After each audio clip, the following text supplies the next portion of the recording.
Hello, and thank you for choosing this clean, historical Western romance by Emma Ashwood. Before we begin, don't forget to hit that subscribe button.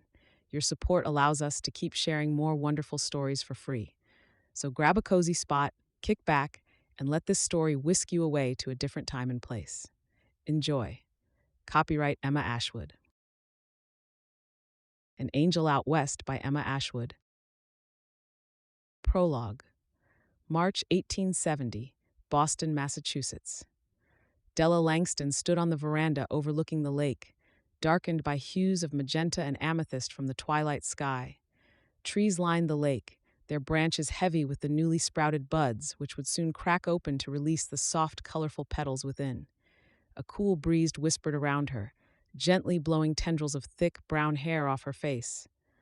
"What are you doing out here?" "Oliver has been looking for you," a young woman asked behind Della. She turned around and smiled when her green eyes fell on her friend Sarah. "I needed some fresh air." "Oliver thinks you're hiding from him. He has signed your dance card, and he can't find you." Leaning back on the concrete wall, Della sighed. "I am hiding from him." She laughed when she saw Sarah's eyes widen. "He's insufferable and pompous. I'm only here at my mother's insistence. Do you know how many women are vying for his attention? He's taken with you. He's wealthy, well-mannered, and very well-connected. Some say he wants to secure a position in the government." Sarah glanced behind as if to make sure no one was privy to their conversation. "I know, but he is off-putting." Della flung her arms out in a wide gesture. "Don't you want to know more about life than just this? There is a whole world beyond Boston. I want to explore, go out west, see something." "Go west? Do you know how dangerous the journey is and how barbaric the people are? You can't be serious. We've everything we need here. Boston is a cultured city, and we're lucky to be living here. You know, you're already 22 years old, and you're not getting any younger. Soon no man will want to marry you. Think on that." "You sound like my mother and two sisters.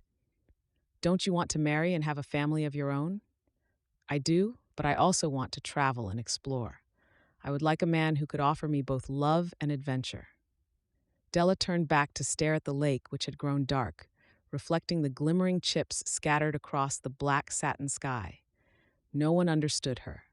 All her friends, her sisters, cousins, aunts, and her mother were content to marry, raise a family, and continue in the same way as the generations before them.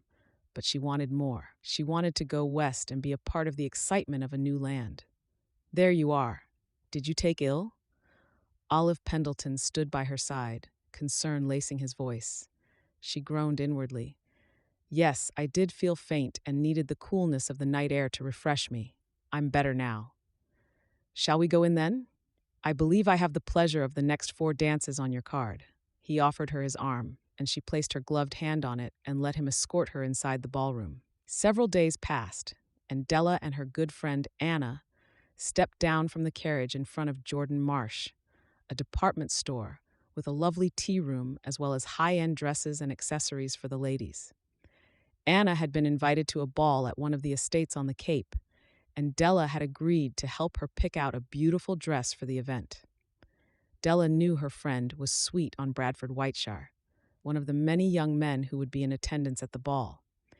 After looking at numerous dresses and a multitude of fabrics, Anna settled on a dark pink satin ball gown with tufted flowers in light pink and pale gold. "I'm famished. Let's go inside the tea room," Della suggested. The tea room was a bustle of activity as groups of ladies came and went. Perched high above the shops, sunlight poured in through the hundreds of glass panels, which were a rarity in the city. It was one of Della's favorite places because the light filtering in on a sunny day created prisms of color which danced over the tables and floor. Nibbling on their cucumber sandwiches, Anna said, "My sister is getting married." "Pearl?" "Yes. I didn't know she was courting. Is it someone I know?" "I doubt it. She's never met him. He lives in the West, and she's leaving in a couple of days to meet and marry him. She met him through the matrimony adverts in the paper."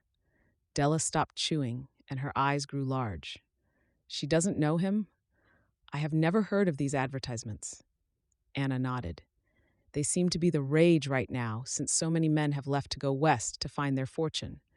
There aren't too many men left in Boston between going west and the war. Pearl's good friend answered an advertisement last year, and she is happily married and with child. Pearl gave it a go, and she has met a nice man. He lives in a place by the name of Wyoming. He has a small ranch. Oh, what fun to travel west and experience a new adventure. Della's insides lurched as she thought of the excitement that awaited Pearl on her journey west. How she wished she were embarking on that journey. Heaviness pushed down on her. Time was so fleeting, and if she didn't seize the moment, it would be lost forever. I cannot marry Oliver Pendleton. I would surely suffocate from mendacity. Where do the men publish advertisements for brides? Anna finished the last finger sandwich, wiped her mouth with her napkin, and leaned in close to Della. In the matrimonial news. It's a newspaper just for men seeking wives and women seeking husbands, but most of the advertisements are posted by men. Do they have their photographs in the paper too? Sometimes, but mostly not. My sister told me it's very expensive to advertise, so if a correspondence begins, each side will exchange a photograph. Pearl's man is older by about 14 years, and he has a kind face. He isn't particularly handsome, but he appears to have a good heart. I suppose Pearl will find out in about 3 months. Anna then changed the subject, and she prattled on about the upcoming ball and how she'd just die if Bradford Whiteshire didn't sign her dance card. As she chattered, Della's mind was on the expanse of the West. The open fields, the rolling tumbleweeds, the tall, jagged mountain peaks. She'd seen wet plates of pictures taken by one of her father's business associates who'd traveled west to have a go at mining for gold. He'd come back to Boston to finish up some business, and then he'd left, declaring to never return. She'd overheard him when he and her father spoke in the library over smoking cigars and drinking whiskey. He spoke of wonderful vistas so beautiful it made a grown man cry, and the openness of the frontier where a person couldn't see another for miles and miles. When he'd spoken, it made her heart pound, and a surge of adrenaline coursed through her. Are you listening, Della?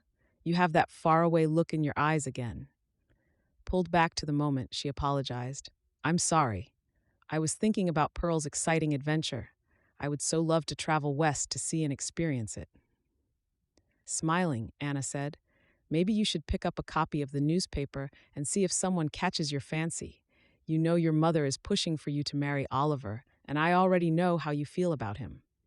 I know my mother means well, but I wish she would leave it alone. She is so afraid that I'm going to end up a spinster. I'd like to meet a nice man, but Oliver isn't the one. She sighed and opened her coin purse to pay for her share of lunch. Della Langston, you put your money away. This is my treat. You were good enough to come with me to help pick out a dress. You don't have to buy me lunch. I had a wonderful day. You know I never pass up a chance to shop. I insist. Anna gave the waiter the money, and the two women left the tea room for downstairs to find a carriage to take them to their homes. While they waited for the concierge to hail a carriage for them, Della walked over to a small outdoor newspaper and leaflet stand. She spotted the matrimonial news and, without thinking, placed her coin on the counter, walking away with the newspaper tucked firmly in the sleeve of her lightweight cloak. She didn't want Anna to see her purchase. She'd be mortified if anyone found out what she was thinking. The thought of finding a suitable partner through a newspaper advertisement equally horrified and excited her. Believing it would be the only way she could venture out west, she'd have a look at the paper. If an advertisement grabbed her attention, she'd start up a correspondence, if for nothing more than as a friend through which she could live vicariously. It was also her safety net in case her parents forced her to marry Oliver. Della, come quick. We have a carriage. She ambled quickly toward the black carriage, a surge of joy and lightness radiating through her. She leaped onto the seat in the carriage and laughed when it took off as the wind tousled her hair. After supper, Della retired to her room, closed and locked her door, and took the matrimonial news out from under her mattress.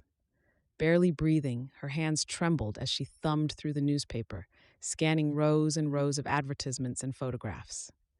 Several nice and not-so-nice-looking male faces peered back at her.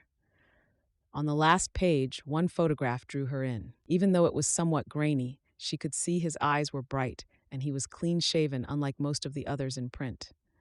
She preferred a clean-shaven man, and she noticed he was wearing nicer clothes than most advertisers. Most of the men looked like miners, but he did not. Della came from a well-to-do family, and she wanted a refined man, someone who appreciated music, art, and theater. She read his advertisement. 212, an owner of a blacksmith shop who also owns land, lives in California, 28 years old, handsome, height 6 feet, weight 185 pounds, dark auburn hair, brown eyes, wishes to correspond with attractive, honorable lady between the age of 20 and 25 without encumbrances, who can cook, play the piano, and be fully qualified to help make a happy home. Object, matrimony. She read the advertisement many times until she could recite it by heart. Looking at his photograph again, she pictured herself with this man in California.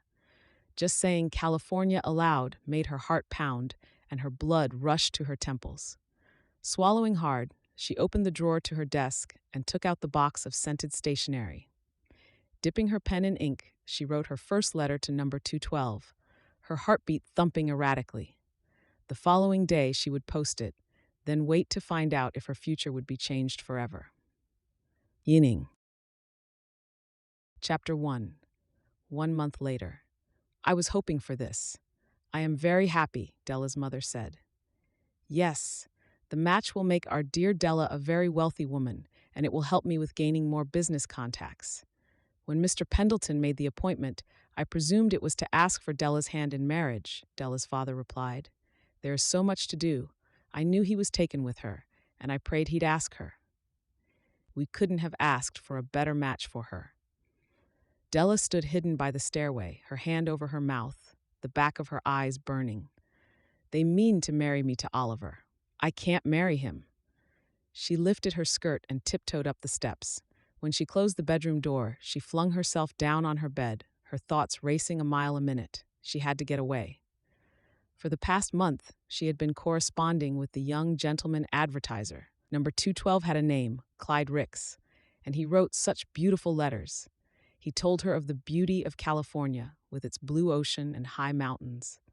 Clyde wrote to her of spending nights in his grand house, which felt so lonely and quiet, but he hoped to soon have her laughter in it. He hadn't yet asked her to marry him, but she was ready to flee to California to court him and to experience the life she wanted, not the one her parents wanted for her. Dear God, please let me go to California. Please give me strength to endure the hardships, and please let my parents understand my decision. I don't want to hurt them, but in your wisdom, you know that I can't marry Oliver. Please show me the way, she prayed aloud, her chest heavy, her eyes shimmering. A soft knock on her door startled her, and she pushed herself up onto her elbows. Quickly dabbing her eyes with her handkerchief, she smoothed out her clothing and opened the door. The maid stood before her, a white envelope in her hands. Miss Della, you have received a letter. She handed it to Della. Thank you, Ida. I didn't hear the bell of the delivery. It just came now, Miss Della. Ida bowed slightly and shuffled away. Recognizing Clyde's neat small handwriting, Della clasped the envelope to her heart and slowly sank down on the chaise lounge. With tremulous fingers, she broke the wax seal and pulled out the crisp paper. She took a deep breath and steadied herself for whatever the letter had to say. My dear Miss Langston, thank you for your last letter. From the letters we have been exchanging, you must be aware of my growing fondness for you. With each correspondence, my admiration becomes stronger, and I feel more than a friendship toward you. I have come to know your stellar character and qualities you possess, which I desire in a wife. I hope you share the same admiration and feelings for me. Am I presumptuous in hoping that you will consent to be my wife? Please send me a telegram indicating your answer. Until I hear from you, I shall remain your anxious and ardent admirer. Clyde Ricks. Della exhaled with relief. Right then, she had a way out of the situation her parents had put her in, and she would be able to embark on a journey she'd be dreaming about for a long time. She hurriedly threw her shawl around her shoulders, placed her hat on her head, and rushed out of the house to send her answer to Clyde. She was going to California to marry. The mere thought of it thrilled her and sent shivers up her spine. When she returned home, she knew she'd have to divulge her decision to her parents, but she so hated to disappoint them. Confronting them was certainly not something she was looking forward to. Through the closed door in her room, she heard her parents chattering downstairs. She wondered how she'd tell them that she'd accepted a marriage proposal from a gentleman arranged through a matrimonial advertisement. She doubted they would accept it, but Della would rather marry the man she'd come to know over the past month than the one her parents wanted for her, Oliver Pendleton. Smiling, Della read the letter one more time. She'd found a way out, and all she had to do was carry out her plan. She stashed the letter along with the others in a wooden box beneath her mattress and gathered the courage to face her mother and father. She took a deep breath and slowly walked down the stairs. The aroma of roasted potatoes and prime rib tantalized her nostrils as she entered the dining room. Her parents were already seated, and her father frowned at her as she slipped into her chair. "You are expected to be on time for dinner, young lady. Cook had to hold the food to wait for you to come home." Her father tugged at the ends of his mustache, and Della knew the familiar gesture meant he was very irritated. "I'm sorry, Father," she said softly as she laid her napkin over her lap. "Where did you dash off to?" her mother asked. "I had to send off a telegram." She avoided her parents' eyes, choosing instead to stare at the floral pattern in the wallpaper nearest the window. "A telegram? To whom are you sending a telegram?" From the corner of her eye, she saw her father's knitted brow as his gaze bored into her.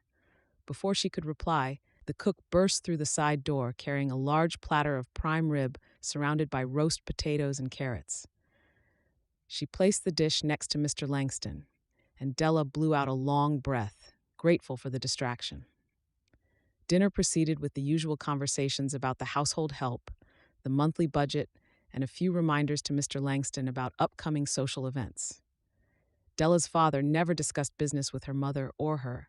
Even though Della asked him often about his dealings, he didn't think a woman's mind could handle the cold, calculating world of business, so he politely nodded to her mother and her when they discussed the latest fashion in ladies' hats or the newest tea service her mother spotted at Jordan Marsh. Many times, Della wanted to scream from frustration. She was interested in her father's work.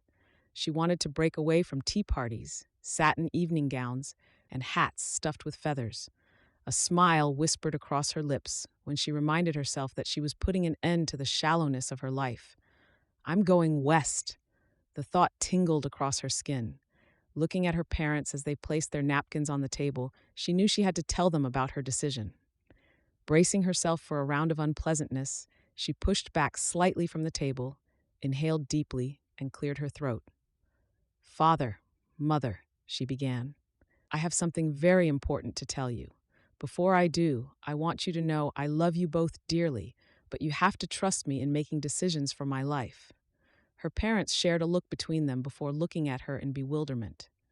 "What is it you want to say to us?" her father asked as he pushed up his glasses. "I'm going to marry. The man?" Her mother clapped her hands and smiled widely. "Of course you are. I'm so happy you have agreed to accept Mr. Pendleton's offer of marriage." A nervous shiver coursed through her. "No, Mother, you're mistaken. I have not accepted a marriage proposal from Oliver. I'm to be married to Mr. Clyde Ricks." "Who's that? I don't know the name. Is he new in Boston? Do you know him, Alfred?" Her mother looked between her husband and Della. "Don't believe I know the name. Is he acquainted with Mr. Pendleton? What is his business?" Della pressed her lips together, her fingers drumming against the table. "No, he doesn't know Oliver. He's a landowner and a store owner." "A store owner?" her mother grimaced. "That's not a profession for a husband, dear." "Landowner? In the West. California, to be precise." Her parents stared at her. "He lives in California, and we've been corresponding for some time. He's asked me to come west and marry him, and I've accepted." She gulped a drink of water. "Preposterous." Alfred Langston banged his hand on the dining table. "You can't be serious." Clara Langston wrung her hands together, her eyes fixed on Della's face. "I am. I know this is a shock to you, but I've been wanting to travel out west for a long time." "You're to marry Mr. Pendleton," her mother said. "I never wanted to marry Oliver. I've told you that many times, but you never listened to me. I refuse to be married to a man I can't stand. He's a cruel man. I'm marrying Mr. Ricks." "Then who is this man you're going to marry? Are you sure he's any better?" Her father's words stabbed at her because he was right. She didn't really know Clyde Ricks, but from his words, he wooed her, and he seemed to be very likable indeed. She couldn't entertain any doubt since her only other choice was to wed Oliver Pendleton and forfeit her chance at a new life. Her desire for a different and exciting life overrode everything else. "Where did you meet him?" Her father's voice brought her back to the present. "I answered an advertisement in the matrimonial section of the newspaper." "Oh no," she heard her mother whisper. "We've been exchanging letters for some time, and I believe that I now know him well enough." "You haven't even met the man. You don't know if he's lying to you or whether he is a scoundrel," her father said. "I've already accepted his proposal," she said softly. "I forbid it," her father bellowed. "Father, I'm 22 years old. I have to make my own way. I'd rather go with your and mother's blessing, but if not, then so be it. I will still go." She pushed back and slid out of her chair. "Mr. Ricks will send me money for the passage. I'll let you know when I'm to leave. Please don't worry about me. I can't wait to start my new life in California. For the first time in years, I feel like I'm starting to live." She walked out of the room, her heels clacking on the wooden floor. As she climbed the stairs, she heard the shrill tone of her mother's voice over the sternness of her father's. She hoped in time they would accept and support her decision. Della went into her room to begin packing for her new life. Chapter 2. Leaning her forehead against the cool window, the countryside stretched before Della like a patchwork quilt of brown, yellow, and green squares as the train clanked its wheels on the steel tracks. The sun was radiant, its light gliding into every corner, washing the landscape in a warm glow. It had been 3 weeks since she'd kissed her mother's tear-stained face goodbye. When she'd said goodbye to her father, he'd stood erect with his jaw clenched, but his eyes had the shimmer of tenderness, and he'd placed a pouch of coins in her hand for her journey. His simple gesture had spread warmth through her, and she'd been thankful for the extra money, especially since Clyde had barely given her any more than the sum required to cover the price of the train ticket. In the telegram she'd received from Clyde before her journey, he'd told her it would take at least 4 weeks for her to arrive in San Diego, and a further day's travel to Julian by stagecoach, where he'd meet her at the station. As she strained to keep her balance on her way to the dining car, a lump formed in the back of her throat.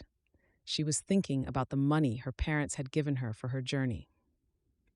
Della was careful not to use too much of it, since she wanted the security of having money of her own when she arrived in Julian. Based on the small sum of money Clyde had sent her for her journey west, she wondered if he was cheap. If so, having some money of her own would make her feel more secure. Had it not been for the kindness and generosity of her parents, she didn't know how she would have eaten during her train ride west. A couple of passengers joined her dining table, and she smiled at them before turning her attention to the moving landscape beyond the window. The further the train traveled, the less familiar the surroundings became, and her comfort zone of familiarity disappeared with each mile as the exotic and unknown were revealed to her. Putting so much distance between Massachusetts and California thrilled her, and her heart pounded with a mixture of excitement and worry. By the time the train pulled into the station in San Diego, Della was exhausted. She had not expected that the ride would be so tiring, and she wanted nothing more than to lie down on the bed she imagined was waiting at her new home. One more day, and I'll be able to lie down in a proper bed. The sun was hot, and the salty breeze caressed her cheek as she stepped off the train. The humidity was not nearly as suffocating as it was back home, and Della was grateful for that. She retrieved her bags and made her way through the station. Clyde had told her to catch the stagecoach next to the train station. Leaving the station and walking out into the bright Pacific Coast sunshine, she spotted a maroon stagecoach with a team of 6 horses, swishing their tails and shaking their heads to rid themselves of the flies that buzzed around them. "Excuse me, sir, is this the stagecoach to Julian?" Della asked an older man outside the wooden ticket office. "Yes, miss. Do you have a ticket? 'Cause this one is full up." "I have a reservation under the name Langston." She opened her traveling bag and took out her ticket, handing it to the man. "Here's my ticket." He peered at it and then back at her, finally nodding and gesturing for her to give her bags to the driver, who promptly placed them in a large luggage carrier in the back of the stagecoach. Placing her button-up boot into the leather strap, she hauled herself up and into the coach. 3 passengers were already seated inside, and Della quickly secured the last spot at the window. She hated sitting in the middle on stagecoaches because it could be very uncomfortable, and the inside of the carriage was already stifling with little legroom. As was customary, the stagecoach would stop about every 12 miles at various swing stations along the route. There, she and the other 8 passengers would be able to stretch their legs while the team of horses was exchanged for fresh. When an older man secured a spot beside her, she smiled and greeted him, then turned to look out the window, resting her head on the wooden window frame. A family of 4 entered last, and once they were securely in their seats, the driver yelled out, cracked his whip, and the coach leaped forward, its yellow wheels kicking up dust as it began its journey to Julian. Snaking through the valley and over the hills, the coach jostled and bumped the passengers against each other as it splashed through the creeks and covered pitted roads. Della thought her insides would break as her body banged against the side of the carriage. Clinging on for dear life, she gripped the door of the stagecoach, steadying herself and praying they'd arrive in Julian in one piece. All of a sudden, Della's head met the head of the gentleman seated across from her as the coach abruptly stopped. All the passengers crumpled into each other, and ohs and "what happened" resounded through the stuffy quarters. Soon the cries and yells turned into whispers, and concerned gazes replaced surprised glances. Della looked around and wondered what was going on. Craning her neck, she couldn't see much through the windows. When she met the eyes of the older man seated next to her, he looked petrified. She swallowed as dread and worry started to overcome her. Holding her purse close to her, she whispered under her breath, "Please, Lord, keep us all safe. Let no harm come to us." She glanced out the window again, only to see the green-leafed trees, twigs, and a scattering of critters, but she heard deep male voices talking to the driver. Leaning further out the window, she strained to hear what was being said. "What's going on?" the young mother asked, drawing her little boy close to her. "It might be the natives," the older man whispered harshly. Gasps rang out in the compartment. "I see a bunch of masked men out the window.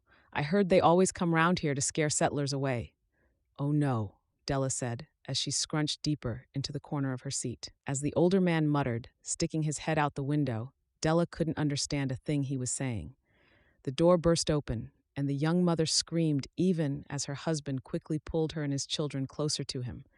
Della scooted as far as she could toward the wall, hoping to make herself inconspicuous. "Get out, now," a gruff voice commanded. Chapter 3. Della glanced at the man wearing a black bandana across his nose and mouth, his eyes hidden by a large cowboy hat. The shiny black gun in his hand gleamed under the brightness of the sun's rays. "Out!" Everyone scrambled to exit the stagecoach, and the young mother and her 3 children began to cry. "Hands up!" After Della placed her feet firmly on the packed ground, she looked up and saw the bandit standing in front of her, laughing. His cruel laugh sent a shiver up her spine and made her blood run cold. The man clicked his tongue, and Della gulped as she caught sight of a knife in one of his hands as well as a gun. Did he mean to kill them after he robbed them? She couldn't tear her eyes away from the weapons or from a nasty burn scar that seemed to run up his arm just above his wrist. When she heard him hiss, she diverted her gaze, fearing the consequences. She and the other passengers watched as 2 bandits rifled through the luggage while one kept his gun trained on them. Their faces were covered, and they worked quickly, speaking in low voices among themselves. When they opened her luggage, her simple white wedding dress fell out. The man with the gun glanced down and chuckled. "We have a bride among us?" Crimson streaks painted Della's cheek, and she avoided the look of the other passengers. "Leave that one behind," the low, gravelly voice commanded. The two bandits shrugged and bunched up her wedding dress before securing the clasp on her bag, and then they were gone. Just like that, dust rising in the air from their horses' hooves.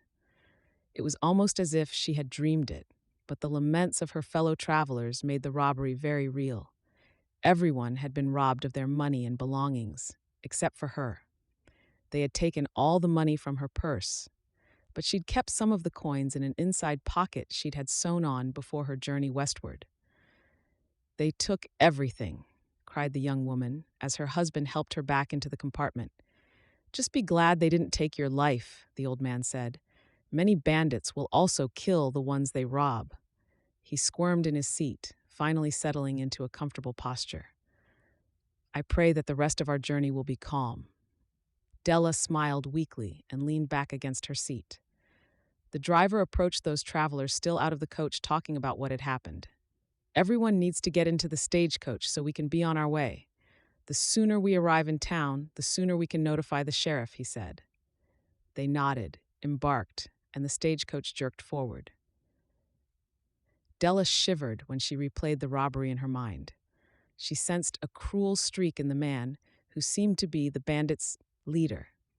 He was definitely someone she never wanted to meet up with again.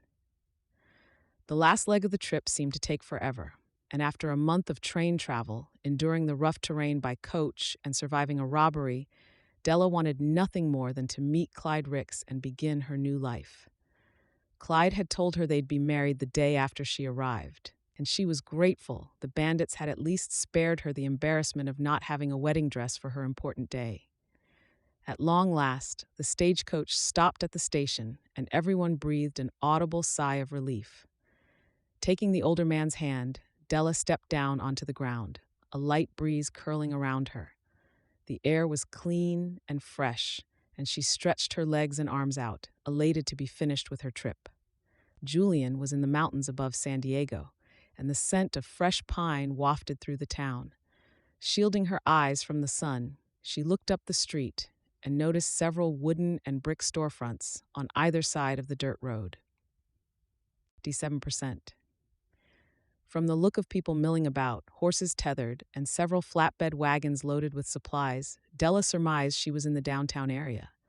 It was so much smaller than Boston, but she liked the simplicity of it. "Come on, miss. I'm taking you all to the sheriff's office to file a report on the robbery." The stage driver turned on his heels and walked up the dirt road toward a brick two-story building. Exhausted from her long trip, she excused herself. After all, what could she tell the sheriff that the others couldn't? She didn't see any of the robbers' faces, and it all happened so fast, it was a blur. She did see the scar on the leader's arm when he raised it up, but she was pretty sure the others did as well. All she wanted was to find Clyde Ricks, wash up, and take a long nap on a comfortable, soft bed. Before arriving in San Diego, at the last train stop, she'd telegraphed Clyde Ricks the details of her arrival. Looking around the station, she saw several people milling about, but no one matched the image in the photo she carried in her purse. Della slipped the photo from her purse and frowned. No one matched the face in the photograph. Sighing, she spotted a wooden bench in front of the station, and she sat down, grateful to be in the shade. She waited for a familiar face to pass by, but as the day went by, no one arrived for her. She swallowed the lump forming in her throat as her fears grew by the hour. What if this is all just a sham, and I'm left stranded in this town a world away from my home? Where is he? Please, Lord, soothe my fears, and give me strength to face whatever may come my way. Dizzy with worry, she ran various scenarios in her head when a sharp voice cut through her thoughts. "Della!" She stood up from the chair and turned toward the voice. A man with a swarthy look, knitted brows, beady eyes, and a large reddish mustache took her aback as he ambled toward her. There were some features that were similar to the photograph she held in her hand, but the man approaching her looked less handsome and at least 10 years older than the one in the picture. Her stomach twisted in a knot, and she brushed the stray tendrils from her face. Throwing her shoulders back, she smiled. Clyde Ricks, I am Della Langston. You're prettier than your photograph. His eyes roamed over her face, then down her body, causing her to squirm under his bold assessment of her. Give me your luggage. He leaned in close, and a strong odor of alcohol assaulted her nostrils. Clyde smiled crookedly at her. Della glanced up, her eyes met his flat, steely gaze, and her blood ran cold. A single shiver skated down her spine, and she shivered despite the warmth of the day. This all you got? She nodded, not able to speak for the lump in her throat. Pastor John is at a neighboring town dealing with the ill folk there. We're going to have to wait till he gets back before we can marry. Relief flooded her. She had to think things through. Maybe she was jumping to conclusions. After all, looks weren't everything. What mattered most was whether the man had a gentle and kind heart. From his letters, he'd seemed to possess such qualities. You'll stay at the guest house till he gets back. You can learn what you need to do to be a good wife. Let's get going. Della followed Clyde to a worn-down wagon and watched as he threw her bags in the bag. When he helped her up on the seat in the front, she had to make herself not shrink away from his clammy touch. The wagon didn't look like that of a land and shop owner. Blinking rapidly, her head down and her hands folded in her lap, Della swallowed the fear threatening to choke her. What have I done? Chapter 4. Against the cloudless blue sky, the house appeared grim and gloomy, and Della's heart sank. Its weathered board and batten sides were faded like an old photograph, and the grass grew long and unkempt around it. Here we are, Clyde said as he stopped the wagon in front of the dirt pathway leading to the house. This is your new home. Clyde opened his arms and gestured to the front door. Della brought her fingers to her mouth to stop her trembling lips. Clearing her throat, she said, I cannot stay with you until we are married. You told me there was a guest house on your, property. He hiccuped and nodded. There is. You'll stay there until we can get married. Pastor John should be back in a week or so. He jumped off the wagon and grabbed her luggage from the back. Come on, he said as he walked. I'll show you where you'll be staying. Della sighed and jumped down from the wagon, disappointed in Clyde's lack of manners. Brushing off the delicate stems from the cottonwoods that fell on her skirt, she readjusted her hat and trudged behind her soon-to-be husband. The guest house was a few yards from Clyde's house, surrounded by pine and oak trees. She shuddered when she laid eyes on her new home. It was no more than a glorified shed. You expect me to live here? You told me you were a man of means. She shook her head and glanced at Clyde. A shiver rushed up her spine when her eyes locked with his glowering ones. What are you, a princess? If you don't like it, you can always live with me in my house. His gaze lingered on her, causing her to blush and turn away. He laughed dryly before marching forward, kicking the door open. Inside, the stale air wrapped around Della like a cloak. Dust lay over every surface like dirty snow, and the rays of light shining through the shattered glass windows caught on the cobwebs lacing the walls. Heaviness bore down on her, and she shuffled over to a small chair in front of a small stone fireplace. She set her bag on the cushion, and thousands of dust particles danced and swirled in each ray of light that shone through the window. Covering her nose and mouth with her hand, she sneezed several times until the dust settled. I'll need a broom so I can sweep away all the dust. She looked around the room and realized this was the entire living quarters. Kitchen, dining room, living room, and bedroom. How she wished to be in her large bedroom replete with canopy bed, desk, chaise lounge, and dressing table. Clyde's hand around her wrist startled her, and she instinctively pulled away. Why'd you do that? His eyes narrowed. She lifted her shoulders up and down. He sneered. That's okay. We'll be married soon. Then you can give me all the things a wife gives to her husband. He raked his gaze over her curvy figure, and bright red streaks painted her cheeks. Come on, I want to show you my house and tell you what your duties are. Dust kicked up under his boots as he spun around and walked out the door. She scrambled after him, having a hard time keeping up with his long strides. When she entered his home, the floorboards creaked with every step, and the walls looked about ready to cave in. It was even smaller than she'd imagined. "I got 2 bedrooms up there." Clyde pointed his thumb to a rough wooden staircase. "And the living area is to the right, then you go into the kitchen." There was no parlor, library, or drawing room. This wasn't the home of a well-to-do landowner. Bile rose as the reality of the situation hit her. Clyde Ricks had misrepresented himself to her. She swallowed the growing lump in her throat. She stepped into the small kitchen and was pleasantly surprised by the neatness. A small gas range sat in a corner, and a large cupboard took up the back wall. "Do you have a cellar to store potatoes and root vegetables?" He jerked his head toward the back door, and she poked her head out to see a door on the ground near the house. At least she could cook, and she had a place to store jarred fruits, vegetables, and jams for the winter. Maybe this would work out all right. She'd just arrived, and they didn't really know each other. Maybe he was nervous about meeting her. She'd been anxious throughout the trip. That was probably the reason he reeked so badly of alcohol. It gave him Dutch courage. She smiled softly. The next day was a new beginning, and she was sure he'd be in much better form. "This is it," Clyde hiccuped. "How do you like it?" "It's nice and homey," she said, inwardly asking God to forgive her lie.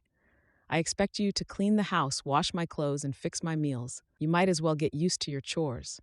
My room is upstairs, and I don't want you snooping round in it. Don't go in there."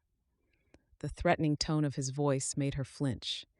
He came over and put his arm around her slim shoulders, snickering when she drew away from him. "It's good Pastor John's not here.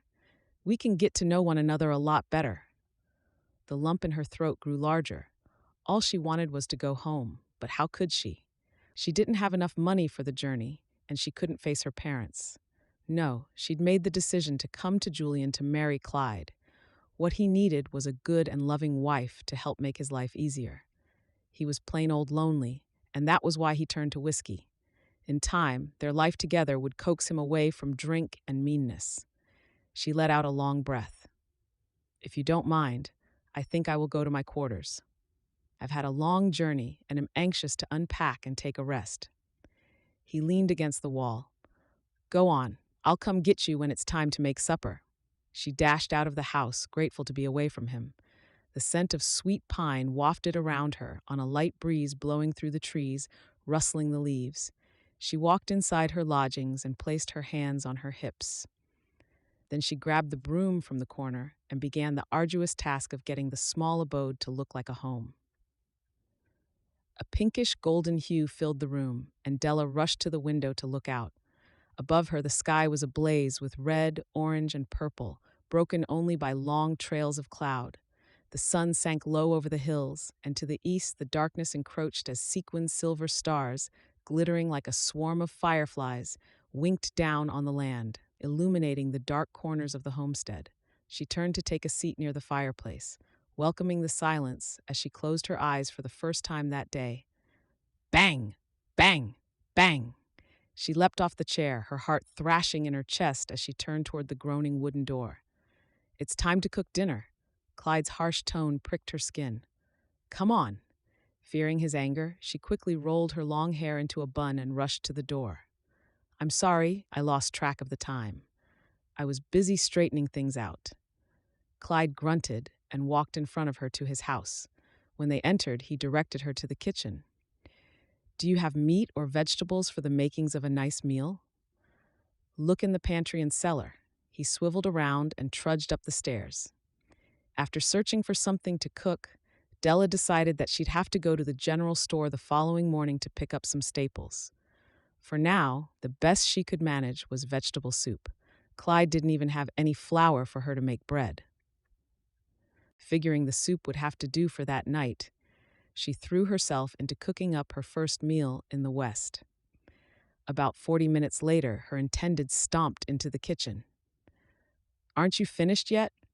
His alcohol breath assaulted her nostrils. "You're supposed to be a cook. That's what you said in your letters." Swallowing hard, she did not wish to argue with him. She knew he was drunk, and she decided to serve him his dinner, clean up, and then escape to her small home. She had no idea how she could marry a man who she only wanted to distance herself from. "Please sit down. Your supper is ready." Clyde plopped down on the wooden chair, and she placed a steaming bowl of vegetable soup in front of him. He bent his head down and stared at it, then brought a spoonful of soup to his nose, sniffing it. He shoved the spoon in his mouth. "What the hell is this?" He screamed as he threw the spoon into the soup, causing it to splash up over him and the table, which seemed to infuriate him more. Della held her tongue, unsure of what to say. She didn't want to come off as rude or indignant, lest she incur more of his anger. "Well, I asked you a question." In a low voice, she said, "It's dinner. I could only make soup because I couldn't find the makings of anything else. Tomorrow, I can go to the general store and buy some staples." "Are you blaming me? This is my fault?" He stood up, picked up his bowl, and threw it against the wall. "Oh!" Della cried as her hands covered her ears. Clyde glared at her with such fiery eyes that she instinctively inched away from the stove, wanting to flee from him in all his anger. "Where are you going?" he bellowed. "Get back here." Before she could react, he'd grabbed her upper arm, his fingers curling around it like a vice. When he yanked her toward him, her hair fell free, and he tangled her long tresses around his fingers and pulled her to him. Her scalp burned from the force of it, and tears glistened in her eyes. Dragging her over to the gas range, he snarled, "I'm not eating this." He picked up the boiling pot of soup and threw it on the floor at her feet. The pot narrowly missed Della, the hot soup only soaking her clothes instead of her skin. "Now, you clean this mess up, Della, and you'd better learn how to cook next time, or else I'll have to teach you a lesson." He pushed his face a couple of inches from hers. "Do you understand?" Della flinched from the stench of alcohol and tobacco on his breath. With downcast eyes, she nodded, praying he'd move away from her. He shoved her backward, and she slammed into the wall, wincing at the pain shooting through her shoulder. "Clean it up. I'm going to town to get me some real food." She kneeled down and gathered the broken pieces of the bowl, then wiped the soup from the floor. As she washed the floor, she heard the door slam and Clyde's horse neigh. She held her breath, only releasing it when the sound of hoofbeats disappeared into the night. All her dreams and excitement at going west were dashed, and she didn't know how she would be able to find a way out of the horrible situation she'd placed herself in. Sighing, she continued cleaning the floor. A week had passed, and Clyde had gone out to play cards with his friends at the saloon in town. Each time he left, Della felt happy and free. Her time spent with him was fraught with tension and violence. The previous day, he'd become so angry at her for not ironing his shirt in the way he liked that he struck her. When it happened, she didn't react because she didn't believe he'd actually hit her. But he had. Very hard. She had a bright purple and black bruise on her cheek and around her eye as evidence. Since she'd first stepped off the stagecoach until that moment, her days had become ever worse as she became more acquainted with Clyde Rick's true character. He'd often come home smelling of alcohol, cursing her instead of greeting her. Sometimes the odor of cheap perfume permeated his clothes, and as she washed them, and her eyes burned with unshed tears. He was always angry at her, even when she hadn't done anything wrong. She knew she couldn't live in the situation much longer. Clyde never allowed her to venture into town on her own. He'd always accompany her, sticking to her like glue. She knew no one in town, and he wouldn't take her to the social functions at the church. Her life so far played out in her small house and his, and he had allowed her to join him in a single trip to town. The only person she knew in Julian was Clyde Ricks. The very thought made her shudder. She couldn't believe she'd fallen for Clyde's deception. Everything he'd written in his letters were lies, down to the kind tone. He'd told her he had a small fortune and owned land and a blacksmith shop, but she had since learned that he worked in a blacksmith shop and didn't even own his house. He was a tenant. The money he did earn through his employment was drunk away at the saloon, and she suspected, flaunted on wild women.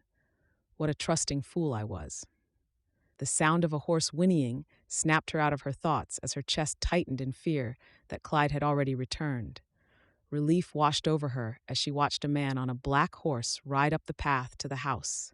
She watched him carefully as he dismounted and tethered his horse. Suddenly embarrassed, she covered the bruised side of her face with her hand. "Good morning," he greeted as he placed his brown boot on the porch step. "Is your husband, Mr. Ricks, at home?" Shaking her head, she replied, "No, Mr. Ricks is not here. He is not my husband yet, but we are to be married when Pastor John returns. Can I help you with something?" "Tell Mr. Ricks," Mr. Blanchard called. "He'll know what it's about. Tell him I expect my payment by the end of the week. He'll know what'll happen if I don't get it." Tipping his hat, he smiled. "Good day, miss." Then he turned, mounted his horse, and was gone. Della wondered why Clyde owed Mr. Blanchard money, and whether he'd be able to pay him. Each day she learned more about him, but mostly not good at all. Deciding to take advantage of Clyde's absence, she went to her small house and lay on the bed. Closing her eyes, she fell into a deep sleep. A few hours later, the sound of hoofbeats woke her, and panic grabbed her with icy fingers. "He's back. I've overslept." She leapt from her bed, poured water from the pitcher into the wash bowl, splashed her face, combed her hair, and dashed out the door, smoothing her dress as she ran to the house. When she entered, a cross Clyde glared at her. "Where have you been?" "I felt ill, so I rested for a bit." "Is that why my food isn't ready?" "It's too early for supper." "When are you going to learn not to argue with me? I want supper now." Della nodded and scrambled into the kitchen, hoping that tonight wouldn't be a repeat of most nights she'd spent with him. Della would cook and clean repeatedly, only for Clyde to scream at her because it wasn't enough. And when he was done, he would yell at her to do her job properly before he walked out the door. It seemed like she could never please him. An hour later, she called Clyde into the kitchen for his supper. A plate of beef stew with carrots and potatoes, and a wedge of freshly made cornbread awaited him. Without looking at her, he sat down and began shoveling food into his mouth. When he demanded coffee, she hurriedly placed a cup next to his plate. He took a big gulp and then spat it out into her face. "It's too strong. When are you going to learn?" As was his nightly ritual, he hurled the cup at the wall, where it shattered into 1,000 pieces. He jumped up from his chair, and Della stepped back in terror. "How stupid are you that you can't make a decent cup of coffee? I paid good money to bring you here, and you're worthless." Rushing over to the shards on the floor, she began to clean up when he came over and pulled her up from the ground by her hair. Wincing with pain, she spun around and stared into his rage-filled face. "Are you doing this on purpose?" "No, I don't know how to please you. I'm trying very hard," she whispered. He pulled her hair harder. "It's not good enough because you're not good enough." Again, he tugged her hair, and then his hands slipped to hold her in a chokehold. Della scratched and tried to pry Clyde's hands from around her neck. Fear and adrenaline coursed through her as her breathing grew ragged, and Clyde tightened his grip. She pushed at his arm, pulling on his sleeves, and then she saw it. The scar that started at his elbow and snaked down to his wrist. Her eyes widened as she remembered the scar on the man who'd robbed the stagecoach on the day she'd arrived in Julian. "What are you looking at?" Clyde shouted, but the tight grip on her neck made it hard for her to reply. Soon, her dizziness grew, and black spots started appearing in her vision. Her hands grew weak, falling to her side as her eyes closed. "I'm going to die." "You useless woman," she heard a fading voice say before her body hit the hard floor with a loud thump. Then everything went black. Chapter 5.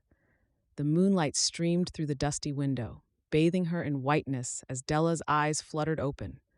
She inhaled deeply, her fingers rubbing the ache around her neck. Noticing the moon, she realized how deep the night was, and she lay still on the ground. Pricking her ears, she listened for signs of Clyde. Nothing. A brief calmness washed over her. Pushing herself up from the floor, she yelped in pain. He'd really laid into her. "I need to get away from here. Otherwise, he's going to kill me. He's a cruel, disturbed man. I have to escape." Dragging herself to the guest house, she grabbed her small travel bag and stuffed whatever she could inside it. Fearing he may be lurking around, she didn't dare light the kerosene lamp. She opened her purse and, to her shattering dismay, discovered the pouch missing that had held the money her father had given her. Bile rose in her throat as she realized he'd searched her possessions while she was unconscious due to his malevolence and had stolen her money. She couldn't dwell on it because he might well come back. That moment was her only chance for escape, and no matter what, she had to take it. She didn't care about the money or that he'd lied to her about it all. She cared only about finding refuge in town. She had to get away from her intended. With her travel bag in hand, she slipped out into the dark night, determined to find her way to town. Each step was made more difficult by the injuries he had inflicted on her. Her sore body rebelled, but she forced it to continue on its way. She knew that he lived on the outskirts of town, just south of it, so she walked in that direction. She seemed to have been walking for hours when she saw the faint glimmer of gas lamps, and her stomach lurched. I'm almost there. With renewed energy and hope, she made her way to the heart of Julian. The first building she spotted was a white church with a steeple surrounded by brick and framed houses. She wobbled to the front door and entered it. Della sighed with relief as the warmth of the church enveloped her. She sat in a pew not too far from the doors, keeping herself shrouded in darkness for fear that Clyde might stumble in and find her. Taking calming breaths, she leaned back into the pew and looked ahead, her gaze fixating on the large wooden cross. "Oh God, please give me strength and help me find my way. I don't know what to do. Please show me the way in your utmost mercy." Her voice hitched and she clasped her hands together and closed her eyes. The tears she'd held since her arrival poured down her cheeks. "What should I do?" she cried. She wiped her wet face, despair threatening to overwhelm her. Gulping breaths of air, she pushed her fears aside, knowing that God was always there, providing and taking care of his people. Della sniffled. She gazed at the cross in front of her, and she immediately felt a wave of security come over her. "Dear God," she whispered, "I have faith that you will help me. I don't know how, but it is not for me to question. You will show me the way." "Excuse me," a soft voice interrupted her quiet time with God. She whirled around, and the kind smile of a middle-aged woman welcomed her. "I hope you don't think me rude, but are you all right?" she asked.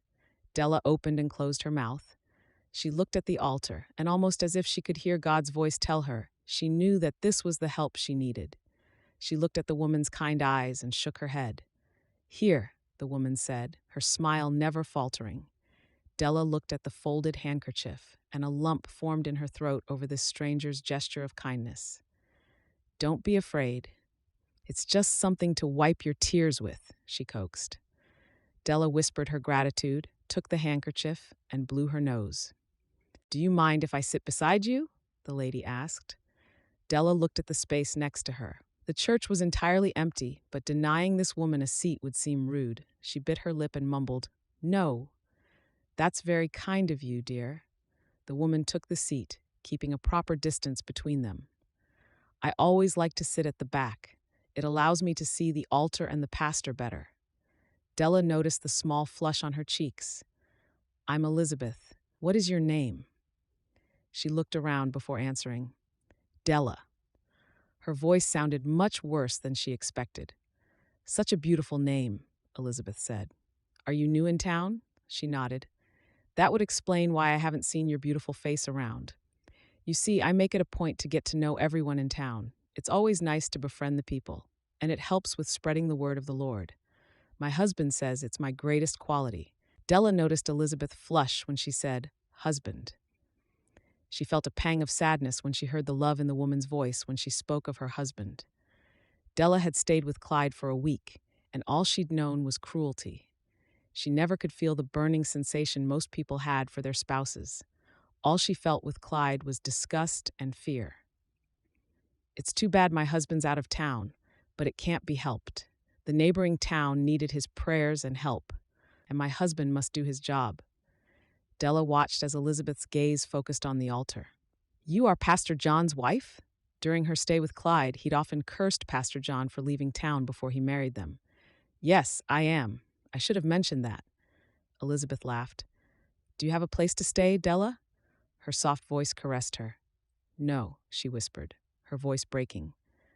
"There's a spare room in the church we use for people who are new in town." "Thank you," Della said in a low voice. "Let me show it to you."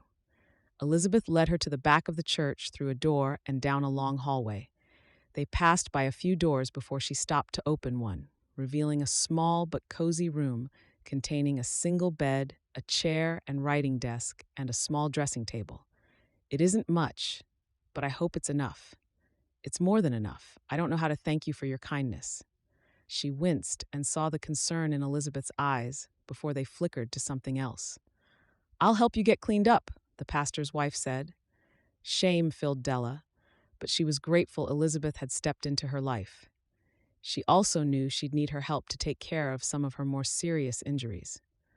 Swallowing her pride, she nodded and let the kind woman clean, dress, and apply salve to her wounds. If the woman wondered how her body came to be so cut and bruised, she didn't ask, and for that, Della was grateful. Elizabeth was careful with her hands and filled the silence between them with mindless chatter. She talked about working as a pastor's wife and their ongoing ministry. She often asked Della about her faith, but she never once asked about her wounds or why she had journeyed west as a woman alone. By the time she was cleaned and dressed, Della felt relaxed for the first time since she'd arrived in Julian. Tucking her in, Elizabeth smiled at her warmly and said, I'm in the room down the hall. If you need anything, don't hesitate. Just knock on my door. Thank you, she whispered, her eyes beginning to droop. Brushing Della's forehead with her cool hand, the pastor's wife smiled. You don't have anything to worry about. You're safe now. Smiling back, Della closed her eyes, whispering, Thank you, Lord, before she fell into a peaceful sleep. Chapter 6. Della awoke to the covering of a soft quilt and the morning light penetrating through the window coverings. The sweet melody from a flock of birds filtered in through the window. Sitting up, she rubbed her knuckles into her eyes and then stretched her arms above her head and yawned. The ache of the beating she'd sustained caused her to wince. Looking down, she watched her legs dangle above the wooden floor. The clanking of pots and pans echoed through the rectory, and the aroma of coffee and fried pork fat seeped in under her door, reminding her how hungry she was. Hauling herself out of bed, she washed up, then headed to the kitchen, using her nose as her guide. Now don't you look fresh and rested, Elizabeth said as she set 2 plates down on the large kitchen table. I hope you're hungry. She placed a stack of hot cakes on the table, along with a plate of sausages and fried potatoes. Della's stomach growled, and she placed her hands on it in embarrassment. Elizabeth laughed merrily and then pulled out the chair for her. Sit down and let's get some food in you. As she devoured the hot cakes and sausages, she realized that this was the first meal she'd eaten without the fear of a tongue lashing or beating. Each morsel made her giddier and more resolute to find a job so she could save enough money to pay for her passage back to Boston. This is very good. Thank you for your kindness. The pastor's wife smiled, the skin around her blue eyes crinkling. You are welcome. You'll be feeling strong in no time. She poured Della another cup of coffee. How long have you been in town? Della took her time replying because she wasn't sure if she wanted to tell the truth just yet. It would seem odd if she'd been in town for a while but hadn't stepped out. It would arouse suspicion, and she couldn't have people delivering her back to Clyde's horrible home. Before she replied, she took another bite, hoping that Elizabeth wouldn't foist a series of questions on her. About a week, she ventured. I see. Would you like to go to town today? I think some sunshine would be good for you. Hesitant fear crept up Della's spine. What if she bumped into Clyde? She couldn't risk seeing him and going back to his home. As if she sensed her fear, Elizabeth reached out and placed her hand over hers. We don't have to go if you don't want to, but remember that the quickest way to move forward in our lives is to conquer our fears. She swallowed hard. Elizabeth is right. I can't lock myself away from life on the off chance that I'll run into Clyde. Jutting her chin out slightly, she said, I'd like to see the town. Thank you for inviting me. Wonderful. You can help me with the shopping. I have a few things I need to pick up at Wilcox's store. He sells clothing, too. Maybe a nice calico dress would lift your spirits. My husband always knows when I've purchased a new hat or dress because I'm giddy for a day or two. Della looked down at her plate. I don't think I could buy anything right now. I don't have any money, but maybe I can look for employment. There must be shops that could use a willing hand. I don't have much experience, but I'm a fast learner. I'm sure you'll be able to find something, but you're welcome to stay here for as long as you need to. You've got to let your body heal a bit. If you find a dress you like, you can repay me later for it. Mr. Wilcox has so many nice dresses. Louise is the one responsible for picking out the inventory for the ladies. She's a widow and has worked in his store ever since she lost her poor Elmer several years ago. She leaned toward Della and said in a hushed voice, Mr. Wilkes would be a fool if he let Louise slip from his fingers. They would make a perfect couple, but the old goat cannot seem to figure that out. John doesn't want me to meddle, but I don't think bringing two people together is meddling. She pushed back her chair and collected the dishes. Della leapt from her chair, intercepting Elizabeth. Oh no, you let me clear the table and wash the dishes, and I won't take no for an answer. The pastor's wife smiled. I can help, but I see you're determined to do this all alone. All right, I'll go on and ready myself for our trip to town. Della smiled, and an excited shiver skated down her spine. Elizabeth's enthusiasm was infectious, and Della was looking forward to seeing the town with her. After drying the last cup, she turned to see Elizabeth walk in, dressed in a lovely light green dress. You look very nice, she said to her. Thank you, dear. Now let me help you dress. I have a pretty dress that should hide some of the discoloration on your arms and neck. Come on. She grasped her by the wrist and strolled down the hall to Della's room. As Elizabeth cleansed the wounds and applied medication, she talked about her days growing up in the East and how her parents had come to Julian as missionaries when she was a gangly girl of 12. She told Della how much the town had grown over the years and how she knew most of the people except the miners who came and went. Aren't you a ray of sunshine? Elizabeth asked as she smoothed down the back of the high-collared, lavender cotton dress she had dressed Della in. It fit nicely, and it covered all her bruises, even those on her neck. Looking in the mirror, Della took in the way the dress fell around her curves and how the color flattered her complexion. Elizabeth was as much a stranger as anyone, and yet she was so kind to her. Hot tears burned behind her eyes. Thank you so much, she said softly. Elizabeth gave her a quick hug. It's no problem, dear. You look beautiful in the dress, and I no longer fit in it. She smiled and wiped the corners of her eyes. Ah, that is one beautiful smile, Elizabeth complimented, caressing Della's face gently. Now come and let me show you the town. Although Julian was smaller and less sophisticated than Boston, Della loved the charm of the pioneer town. The wooden planks lined a 4-block radius that made up the downtown area.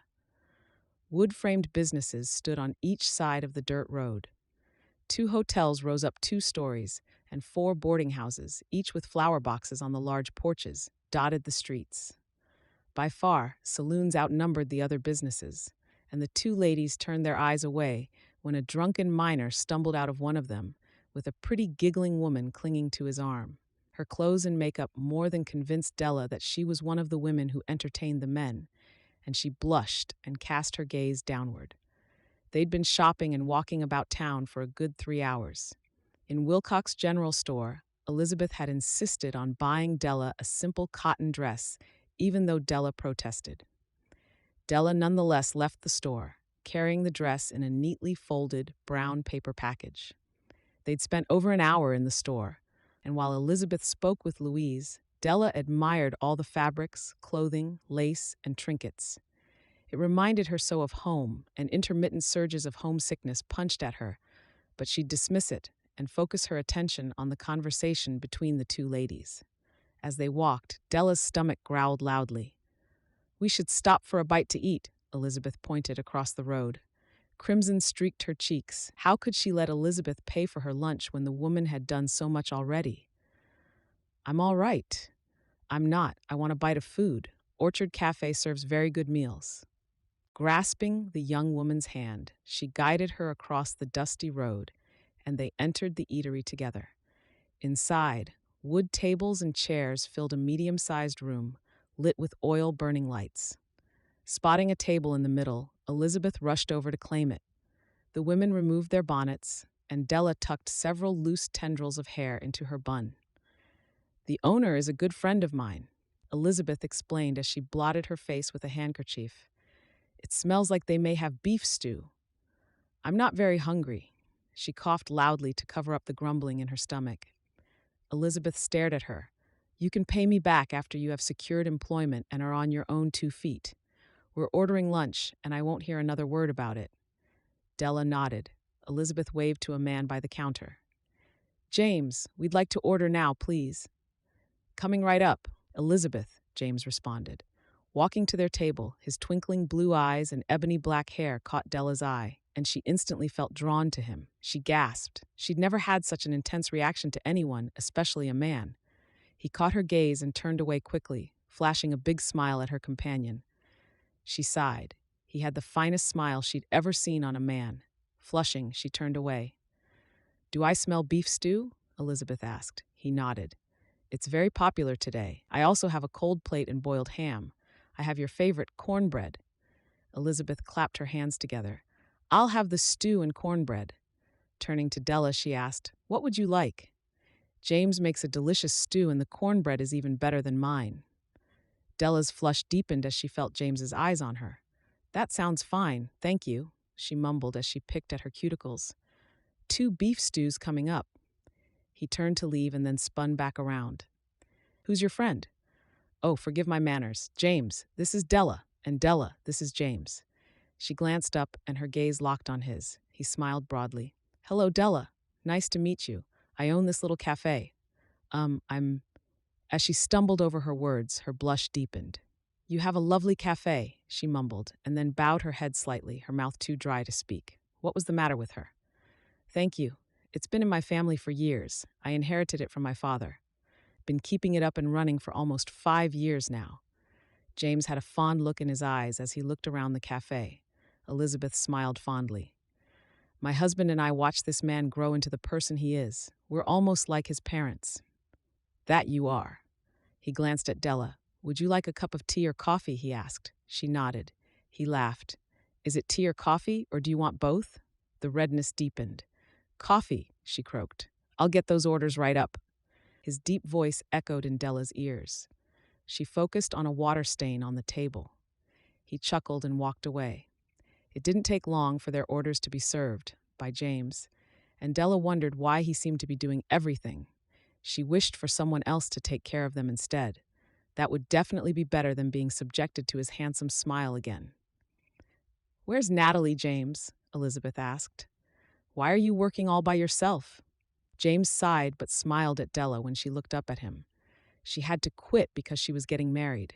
That's too bad. Why don't you sit down and join us? She gestured to the free seat in between them, and James accepted the invitation. He flashed Della another smile. Della's new in town. I was showing her around. Where do you come from? He asked. Gulping, Della willed herself to be steady. Boston. Now, that wasn't so bad, was it? He whistled under his breath. You're a long way from home. What brought you to Julian? Panic seized her, threading its way around her nerves. What could she say? She couldn't tell him she was a mail-order bride for a man who robbed stagecoaches. She's visiting, Elizabeth offered, and I'm happy Natalie is to be married, but sorry about the quandary it's put you in. Della offered a silent prayer of thanksgiving for Elizabeth's intervention and the clever manner in which she steered the conversation in a new direction. She didn't want anyone to know about Clyde Ricks. The sooner she found a job and made enough money for her passage, the faster she could leave Julian. I just hope I can find someone soon, James said. What about you, Della? Elizabeth asked. She choked on her sip of coffee. What do you mean? I know you mentioned your desire to find employment. Della opened and closed her mouth. Securing a job sounded like a dream come true, but this establishment was frequented by so many people, and she feared Clyde Ricks drunkenly stumbling in. She knew that if he spotted her, he'd force her to return home with him, and she could never do that. How could she work so closely with James when she could barely focus in his presence? James cleared his throat. How about you hear what the job entails first? Della took a small bite and nodded, afraid her voice would fail her. Basically, the job is helping around the cafe. I cook for the most part, but I do have someone who comes in every other day to help with that. Mostly, you would have to take orders, manage the cashier, and clean up at closing. Of course, I'll help you become accustomed and get to know your way around as best I can. What about payment? Elizabeth asked on Della's behalf as Della threw her a look of thanks. He met Della's eyes. I pay by the hour and provide housing at Ruth Garrett's boarding house nearby. Joy coursed through her body at the offer, but she kept her mouth closed and mulled it over. It almost seemed too good to be true, but when she looked into James' eyes, she saw no deception there. Elizabeth seemed to trust him and had known him for a long time. She took a deep breath, then nodded. Thank you, I'll take the position. Thank you, Della, James said, his voice sending tiny shivers down her arms. I'm looking forward to working with you. James offered her his hand. No, thank you, Della said, accepting his hand. It caused tiny sparks up her arm, and she never wanted to let go. James pulled away, but he wore a quizzical look. I must check on the goings-on in the back, he muttered and ambled off. I will work hard and earn my passage home. As far as Della was concerned, she couldn't return to Boston soon enough. Chapter 7. The meal was superb, but Della and I had better be going if I'm to have her settled in at Mrs. Garrett's before sunset, Elizabeth said as she straightened her bonnet. I really appreciate your help. I'm alone in the cafe, and I'm sorry I can't accompany you ladies to gather Della's things. No need to thank me. Elizabeth turned to Della. Are you ready to go? Della nodded, and as she walked past James, she said, Thank you again for the employment. I'll work very hard. He smiled. You're welcome. When I get a break here, I'll come over to Mrs. Garrett's to make sure you're all settled in. She and Elizabeth walked out of the eatery into the bright afternoon sunshine.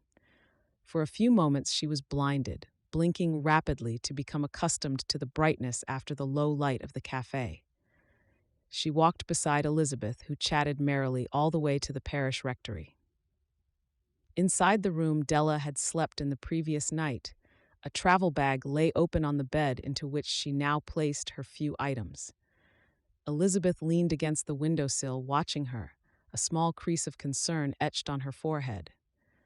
Are you sure you're going to be okay moving into the boarding house so soon? You know that you're welcome to stay here for as long as you want. She looked up at the kind woman who'd befriended her. I know, and I thank you for telling me, but I'll be fine. The boarding house is right next to the cafe, so it'll be much easier for me to come and go to work. Elizabeth sighed and pushed stray strands of hair into her bun. Remember that you can come back here anytime, and if you ever need help or someone to talk to, I'm always here. Della smiled warmly. Thank you. You're very kind. Once packed, Elizabeth accompanied her to the boarding house. Mrs. Garrett's rooming house was a white-painted two-story building with 7 rooms available for young ladies who worked at the various business establishments in town. In her late 40s, she'd been widowed for almost 7 years. Seated on the porch in a wooden chair, Ruth Garrett stood up when Della and Elizabeth approached. Are you Della Langston? She greeted, offering her hand before Della could even respond. I'm Ruth Garrett, and I handle the place. James told me about you. Come on in so I can show you your room. Della spotted the surprised look in her gaze. That all you have? She pointed to the traveling bag Della held in her hand. She nodded. All right then, come on in. The 2 women followed the landlady into the foyer of the house. The dark wood paneling on the walls and the brick fireplace on the far left wall made Della think of her home back in Boston. Back home, there was a fireplace in practically all of the rooms. It's very nice in here, she said. A big smile broke out across Ruth's face. Thank you. I try to make everything look inviting, like a regular home. Where is Della's room? Elizabeth chimed in. Mrs. Garrett began to climb the staircase. It's the one in the right corner. James asked me to give her an extra nice room, seeing that she's so far from home. You'll like it because you have 2 windows that let in plenty of light. Della walked into her new room, and a flutter of happiness settled over her. Her room was bright and clean. The bed was almost big enough for 2, and along with it was a wardrobe, dressing table, a desk, and a chair. It was perfect for her and definitely better than her room at Clyde's house. It's very nice, she said as she placed her bag on the dressing table. How did you come to be in Julian all by yourself? James told me you came all the way from Boston." She peered at her from behind her glasses. I, She's trying to have a bit of an adventure. You have a lovely street view," Elizabeth said as she looked out the window. Della was grateful for her intervention once again. At that point, she just wasn't ready to open up to anyone. She had to sort through everything for herself and make sense of it before she started sharing her story. Ruth stared at her for a couple of seconds and then cleared her throat. "Your employment contract with James allows you to use this room for as long as you're working for him. Usually I offer meals and laundry accommodations, but since you're working at the cafe, you'll be eating your meals there." "Thank you, Mrs. Garrett." Della shuffled over to the window and looked out. Across the road, she spotted a saloon and a barber shop. The residents bustled up and down the wooden sidewalks, and mule-pulled wagons trundled up and down the dusty roadway, filled with sacks of grain, flour, and other supplies. "You're welcome. There are 3 other young ladies upstairs with you, and I have 3 rooms plus my living quarters on the main floor. If you need anything, please ask me. I'll leave you to unpack your things. Good day." Mrs. Garrett padded out of the room, her long skirt swishing on the floor. "It's nice and clean, isn't it?" Elizabeth asked. "Yes, you don't have to worry about me. I know you have many things you have to do at the parish, so don't feel like you have to stay with me. I'll be fine." Elizabeth nodded, then walked over to embrace Della, who stiffened in her arms for a second before returning the hug. "Thank you again for everything you've done for me. I was in such a bad way only 2 short days ago, and I don't know what I would have done if you hadn't come into the church that night." Elizabeth gave her one last squeeze and then left. The quiet surrounded her, and for the first time since she'd left Clyde's house, she felt a bright shimmer of hope shine within her. She said a silent prayer thanking God for his kindness, and then proceeded to set her toiletries out on her dressing table. When she'd finished, she settled on the pristine bed, sighing at its softness. She smiled. Her life in Julian had most definitely taken a turn for the better. Clyde threw the bottle against the wall, the glass fragments showering down on the floor as he cursed under his breath. He'd thought for sure the Boston princess would have been crawling back to him. He didn't think she could survive without money for over a week.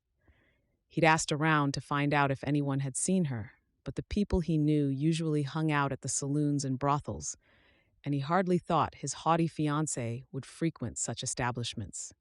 He poured tobacco onto a piece of paper and then rolled it up, lit it, and inhaled deeply, his eyes narrowing as he watched the thin streams of brown fluid trickle down the wall.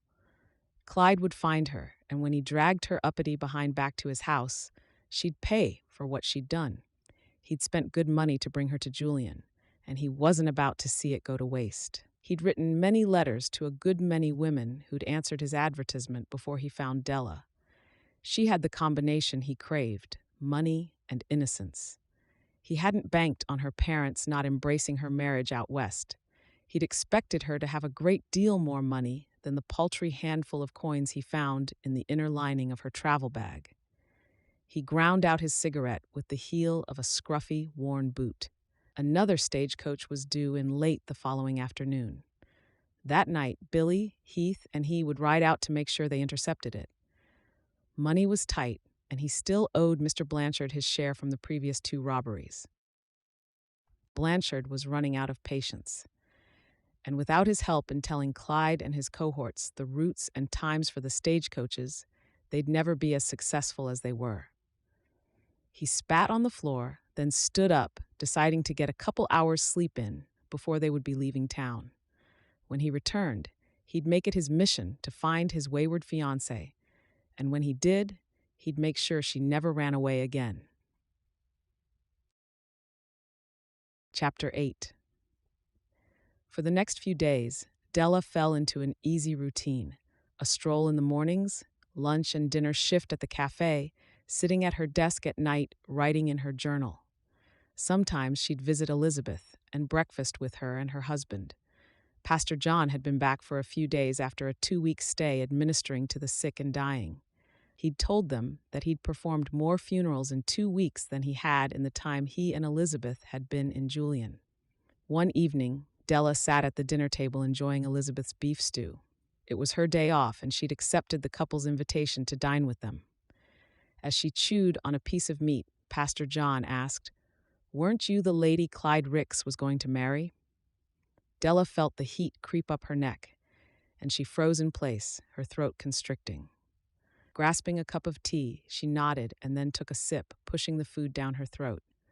Elizabeth shook her head. "John, it isn't polite to ask personal questions." He looked bewildered. "I'm sorry, Della. I didn't mean any offense by the question." Della smiled weakly. "No, it's all right. I know Clyde, Mr. Ricks, spoke to you about it." "Yes, he was in a big hurry to marry you as soon as you alighted from the stagecoach. He was madder than a yellow jacket when I was called away." He chuckled softly. "I thank God every day that you were called away," she whispered. Elizabeth placed her hand over Della's. "Did he do that to you when I found you in the church that first night?" With glistening eyes, Della nodded. "He's a very cruel man. I came to Julian to marry him. We'd been corresponding for a while before he proposed marriage. His letters were so kind and spiritual, and his picture portrayed him as a young, amenable man.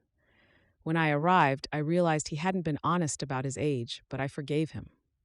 She brushed a tear from the corners of her eyes. "In a short time, I learned he was dishonest about everything."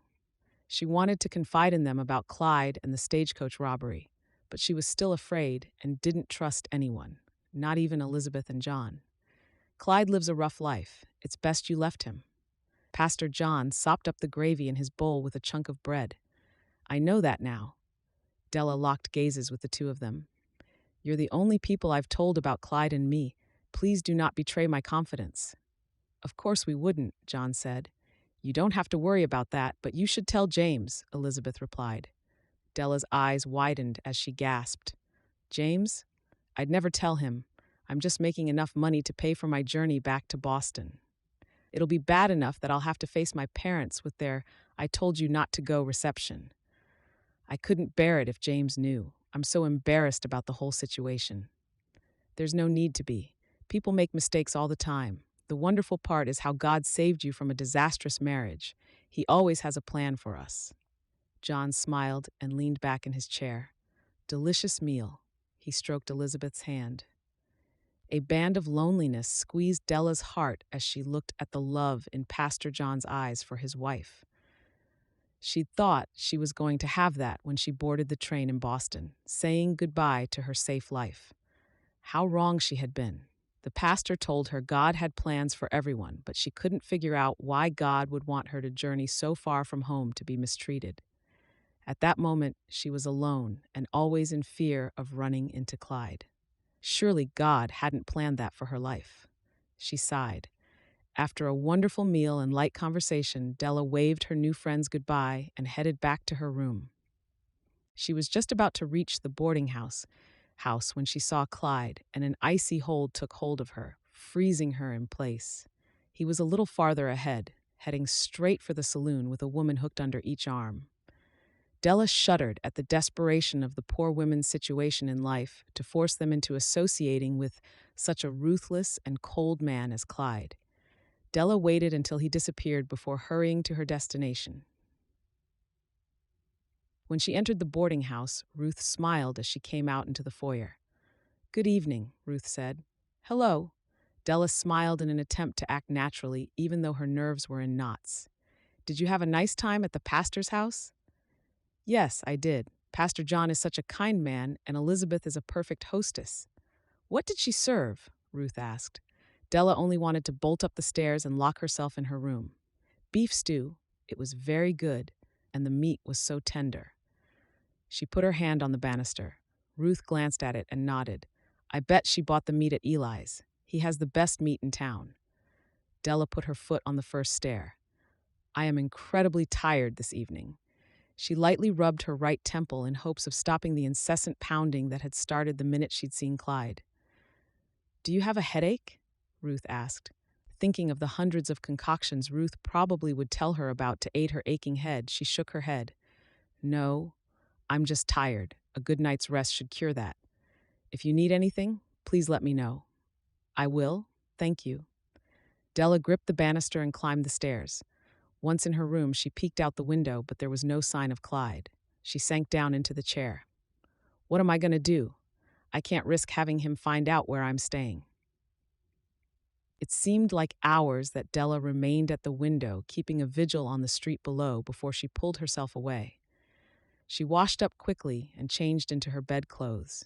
Once she was settled between the covers, she extinguished the lamp on the bedside table and fell into a deep sleep. Della sat at one of the tables in the cafe, pulling a loose thread in one of the napkins while she waited for James to join her.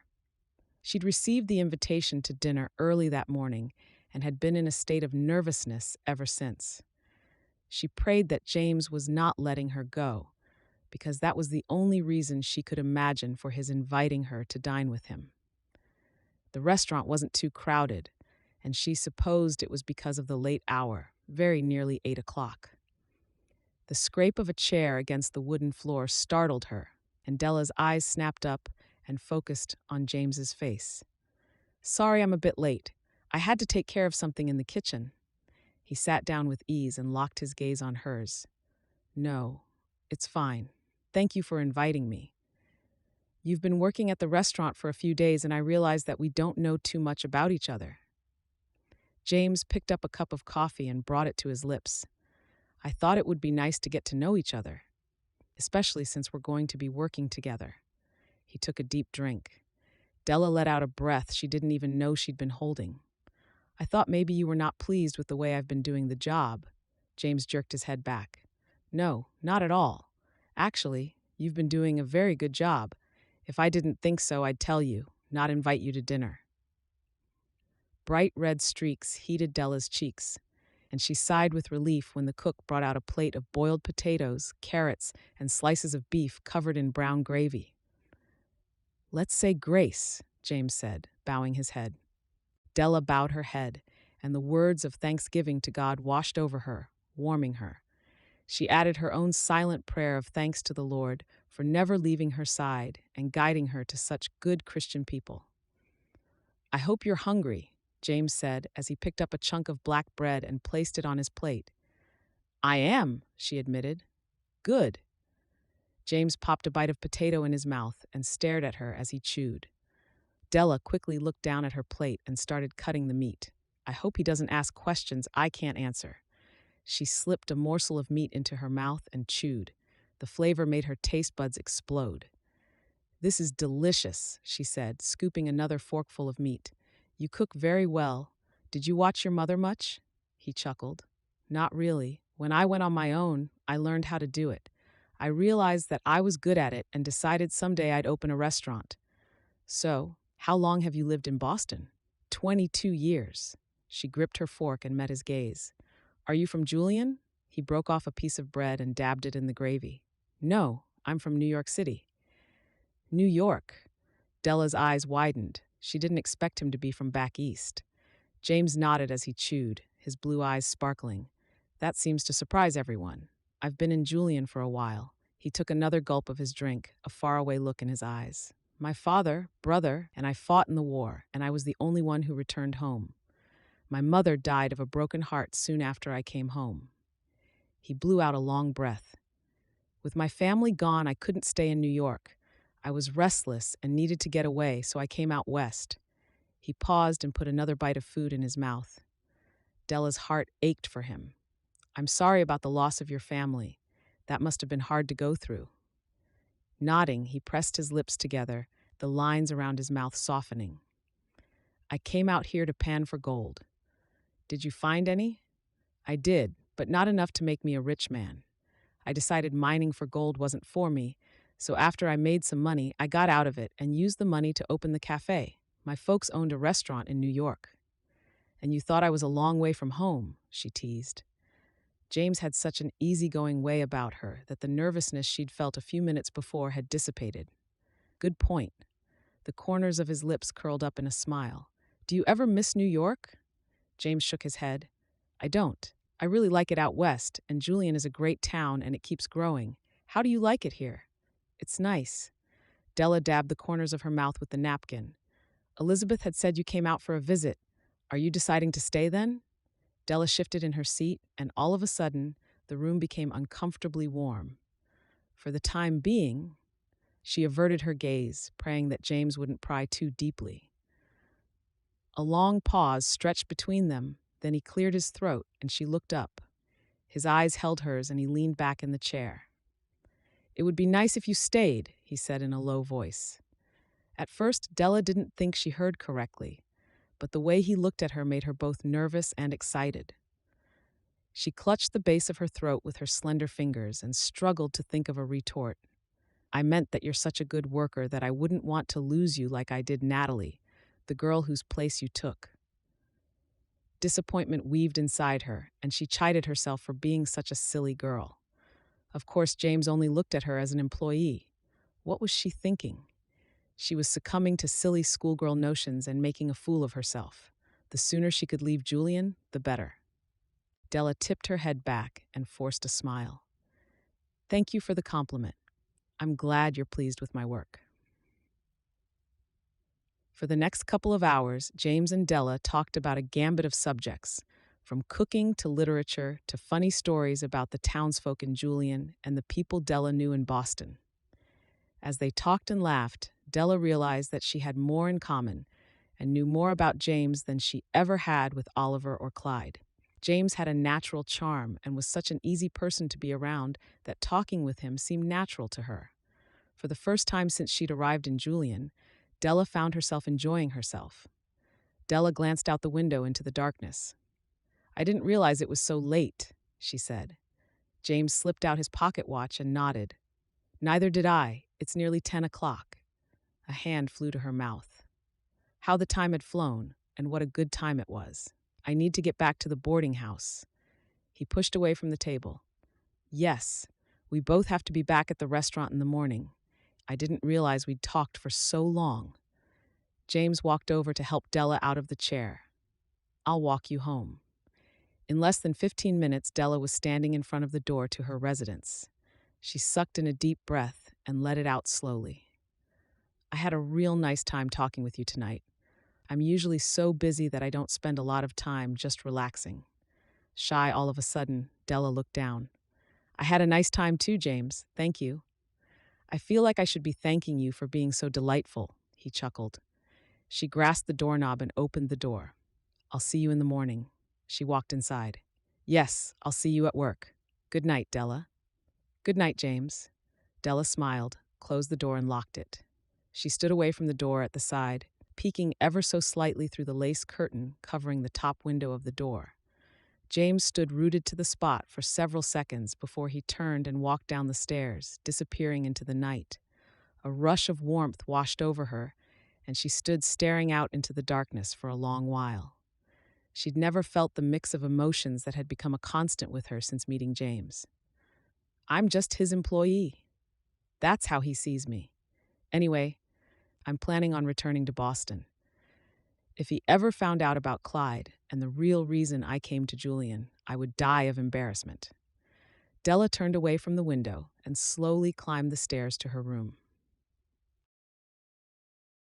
Chapter 9. It had been 3 weeks since Della first started working at the restaurant, and she couldn't believe how fast the time had flown. She hadn't seen Clyde since the night she'd come home after having dinner at Pastor John's house. But every time she went outside, her eyes scanned the streets and the neighborhood for any sign of him. Della didn't really believe that he'd just give up and leave her alone, but she was surprised that he hadn't been in town in a while. It was quiet at the restaurant, and as Della cooked the meal for that evening, she hummed, joy bursting inside her. These days, she was all smiles and happiness. "You look like you're having a good time," James said as he came into the kitchen. James had spent the past 3 weeks teaching Della how to cook some of the recipes on the menu in order to give the cook a day or two off. Since the cafe was getting busier each day, James needed a backup to help him and the cook to prepare meals. Della tried to wipe the smile off her face as she put ingredients in the pan, but it just didn't work. She couldn't help feeling happy. Since starting work and earning her way, she felt a sort of freedom that she'd never before experienced in her life. "I am having a good time," Della replied. She looked over her shoulder and flashed him a quick smile. James, leaning against the opposite wall, smiled back. His eyes were fixed on her, and the tenderness she saw in them caught her off guard. Heat crept up her neck, and she turned away before her reddened cheeks gave her away. She focused on the bubbling pot on the stove. "That's good to know." James's deep voice washed over her as she heard the heavy thud of his footsteps nearing. The truth was that James was among the reasons Della's smiles came so easily nowadays. He brightened up her day with a simple smile, and as they spent more time together, she felt all the closer to him. She was still amazed at how he was able to make her laugh so with his stories and jokes. James was also such a kind and Christian man, and he helped her become accustomed to the workings of the cafe, showed her around town, and he even took her to church with him on Sundays at times, after which they'd take a long walk together. She loved spending time with him. James never once raised his voice, and he always practiced a calm approach with her. Even though she knew she shouldn't make too much out of their friendship, James made Della feel special. She felt safe with him, and he made her feel like the dark days with Clyde could be avoided and even forgotten. James hummed, his warmth so close to Della's back. She tried not to make a mistake as she cooked. "It smells really good," James said. "I learned from the best," Della replied in a soft voice. It was true, of course. She knew how to cook, but nothing extravagant. Under James's tutelage, Della was becoming quite the cook, and she was elated to expand her knowledge. James laughed at the compliment. "Thank you. May I have a taste?" Before Della even knew it, James was beside her with a spoon ready. "Sure," Della murmured. James smiled in anticipation as he scooped a spoonful of food. Della couldn't take her eyes away when he blew to cool it before tasting it. He nodded as he chewed and swallowed the food, a small twinkle in his eyes. "Well," Della wrung her hands as apprehension wrapped her nerves. "It's very good. It's even better than mine." James winked at Della, and she couldn't suppress the laugh as she continued cooking. "Now, you're teasing me." Della shook her head and shuffled a short distance from James's warmth. Despite becoming accustomed to people being around her, it was still hard to be too close. Even James, but then, perhaps even more so because it was James. In whisper 7%. When he stood close to him, her heart pounded, and anxiety mixed with happiness raced through her veins. She'd never before experienced such sensations. James seemed to notice her discomfort around people, but he didn't comment or make her feel bad about it. He just let her be and gave her the space she needed. "After you're finished, you can take a break and we can have a late lunch together," James said as he walked out of the kitchen. "I should be finished soon." Della smiled with relief. She liked James and appreciated his constant presence, but sometimes having him so near made her breathless and unable to concentrate. Della shook her thoughts away and stirred the ingredients one more time before arranging 2 plates with the fried pork slices, gravy, boiled potatoes, and cornbread. Since working at the restaurant, Della could now balance plates of food and drinks on a tray, so she walked into the dining area, tray in hand, and saw James locking the front door. The cafe normally closed for a few hours between lunch and dinner. She placed the plates on a table near the window and sat down. Over the past 2 weeks, she and James usually ate a meal together, whether it be breakfast, lunch, or dinner. Della treasured and looked forward to their meals together. They were relaxing, and James always seemed to know when to stop short of prying into her affairs. Today had been Della's kitchen day, which meant she'd missed some of the more colorful customers who frequented the restaurant. James sat and began to tell her about the more peculiar patrons over past lunch hours. Whenever he'd retell the stories, he'd always looked absolutely absorbed in them. He didn't just relay them to Della, he made her relive it with him. She just enjoyed watching James and listening to his deep voice. He recanted a funny incident, and Della felt her chest tighten as she watched him, ignoring the sensation and taking several gulps of coffee in the hopes it would quell the fluttering in her stomach. It didn't. As of late, Della found herself feeling this way more often, and she wasn't too sure of the feelings until the following Sunday in church. She and James met in front of the church, and they sat together in the pew and prayed silently. Della made sure to thank God for all the good fortune he'd blessed her with. She also thanked God for bringing James into her life and how James truly showed her all the bright things in life. After the service, she and James spent some time discussing the restaurant. James often had ideas he wanted to try out for the cafe, and he would share them with her. Della may have been inexperienced in running a business, but James nevertheless insisted that her opinion mattered to him, and that was how Elizabeth found them. She'd just finished her prayers when she greeted the two. "You two look so good together," Elizabeth said before smiling widely. Upon her friend's words, Della's body burned and her face heated up faster than a log of wood thrown into a fire. James shifted on his feet and cleared his throat. It was clear that he too was embarrassed by Elizabeth's comment. The pastor's wife laughed at their reactions and said, "You two are just like children." She glanced at James. "I hope you don't mind, but would it be all right if I asked Della to have lunch with me? It's been a while, and I'd love us to catch up." James looked bewildered. "Why are you asking me, Elizabeth? Della makes up her own mind." Elizabeth nodded. "I know that. I just thought you might have wanted to spend the afternoon together." Della grimaced and groaned to herself. Elizabeth was playing matchmaker, and it was so obvious as to make them both extremely uncomfortable. James looked between Della and Elizabeth before sighing. "We didn't have plans." Toast 7%. "Lunch would be wonderful," Della quickly added. Elizabeth clasped her hands together. "I'm so happy." James threw a wistful glance at Della. "I'll be on my way now." "I'll see you tomorrow, Della, and tell Pastor John that I found his sermon quite moving, Elizabeth." "I certainly will. John will be very happy to hear that," she said. "Goodbye, James." Della wished rather to be joining him on one of their long walks and having lunch with Elizabeth another time. Instantly, a stab of guilt assaulted her, and she asked God to forgive her selfishness. It had been over 2 weeks since she'd seen her friend, and Della should be elated to be spending an afternoon with her instead of wishing she could spend the time with James. "Shall we go?" Elizabeth asked Della. The young woman nodded and followed her friend to the back of the church. When they were both seated at the table, enjoying a cold plate of pork and beef loin, hard string cheese, pickles, and acorn bread, Elizabeth picked up the teapot and poured more amber liquid into Della's cup. "It almost feels like James has been stealing all of your time." A hint of teasing laced her voice. Della flushed. "He's been busy teaching me how to cook the different dishes we rotate at the restaurant depending on the season. It seems like he's taken an interest in you outside the cafe as well. I'm sure he's just trying to keep an eye on me to make sure nothing happens to me.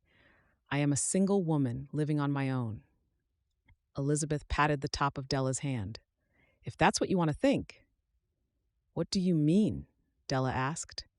"That you aren't the only single woman on her own in Julian. Natalie was also on her own, and I can't recall James spending time with her outside of work." Della didn't know what to say, so she plopped a piece of pork into her mouth. "Do you enjoy working at the cafe?" Elizabeth asked. Grateful for the change in subject, Della smiled. "I like it very much. I feel so free now that I have money of my own." "Do you get lonely just working all the time?" Della shook her head. "Not at all. When I'm at the restaurant, James tells me stories and we share meals together. I don't think I've ever laughed so much in my life as I do with James. He's quite funny, you know." "Is he?" Elizabeth said softly. Della nodded and took a sip of tea. "He is. I've noticed you've been attending church together. That's nice. It just happened when I came to church a few weeks ago and bumped into him. Now on a Sunday, he comes around to fetch me. Or sometimes he'll wait for me in front of the church, like today. We go for walks after the services. We talk about so many things." Elizabeth smiled. "It sounds like you two are becoming quite close." Della averted her eyes and stared at the tiny flowers around the rim of the china plate. "It also sounds as if you have feeling for James." Della's gaze caught Elizabeth's, and for a short while, the only sounds in the kitchen were the birds singing in the big oak tree next to the window. Della's first instinct was to deny Elizabeth's suspicions, but as her friend's words sank in, the inexplicable feelings and aches in her heart that had now become commonplace to her found their meaning. She wanted to reject Elizabeth's words, but but she realized she couldn't because they were true. Della took a deep breath and clutched the napkin on her lap tightly in her hand, looking intently at Elizabeth. "I do have feelings for him," she whispered. And now that Della had said it, the enormity of the situation crushed down on her. "I am falling in love with James." How had she let that happen? Chapter 10. Since acknowledging her feelings for James, Della found herself unable to look at him as she had before. Instead of flushing every once in a while around him, it now became almost constant. Much to her chagrin, she'd also developed a stutter and the penchant of becoming breathless when speaking to him. James hadn't seemed to notice. If he did, he was kind enough not to mention it to her. All he had asked was whether she was feeling ill, but after her strong denials, his reactions had turned to amusement. Della tried her best to carry on as normal, but her mind kept running back and forth with thoughts of his feelings and the future. Della was both worried and scared about her ever-growing love not being reciprocated. To add to her problems, it had been over a month since she'd escaped Clyde. She knew she was living on borrowed time, and that she had to return to Boston before the winter hit. The more time she spent in Julian, the more she worried about Clyde. She couldn't allow herself to be fooled into staying. Clyde would eventually find her. Of that she was positive, despite not seeing him again. She knew she couldn't afford to be complacent about the situation. If she was at all careless, Clyde would find her and cause her much trouble and embarrassment. And he would have every right, after all, since he had paid for her travels. Her reason for being in Julian was all due to him. Della shook her head and focused on counting her savings. In a month or two, I should have enough money to purchase passage back to Boston.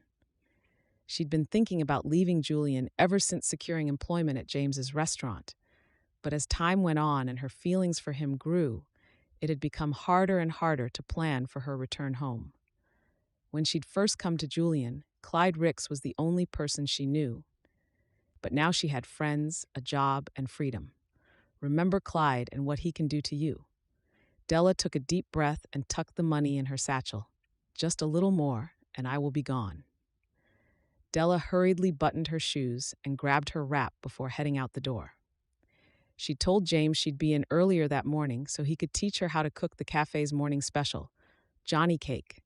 It was served with molasses and cured bacon. The heat crept up her neck and streaked across her cheeks as she entered the eatery. "Good morning," James smiled. "Good morning." A shy smile whispered across her lips. The more time they spent together, the more Della's feelings grew, and it was becoming harder to hide her feelings. She just needed to keep them under wraps until she left, and since James hadn't noticed her feelings for him, she suspected she was doing a good job keeping them hidden. For the next hour, James coached her on making Johnny cake. Whenever he stood near, the sound of her beating heart drowned out his words. After a successful rendition of James's mother's Johnny cake, he gave her a quick hug and declared her a master cook. She laughed, but her senses were reeling from the embrace, and she decided it would be best for her to keep her distance from James that day. The last thing she needed was to be thrown off her path. She had to leave and get back home. Simple, but why did it feel like the hardest thing she'd ever done? Luckily, the eatery was busy with patrons all through breakfast and lunch. Della didn't have much time to think about anything except taking orders and placing plates in front of the customers. The cook had the day off, so James was in the kitchen all day, and Della was grateful that they didn't keep bumping into each other. In jest. As the lunch hour waned, the patrons began thinning out, and Della couldn't wait for 2 o'clock when the cafe would shut its doors for a few hours before dinner and she could finally get off her aching feet for a while. Wiping down a table, she heard the front door open. The sound echoed through the room, and she glanced up. Della gasped, and her mouth went dry as she stared into the glowering face of Clyde Ricks.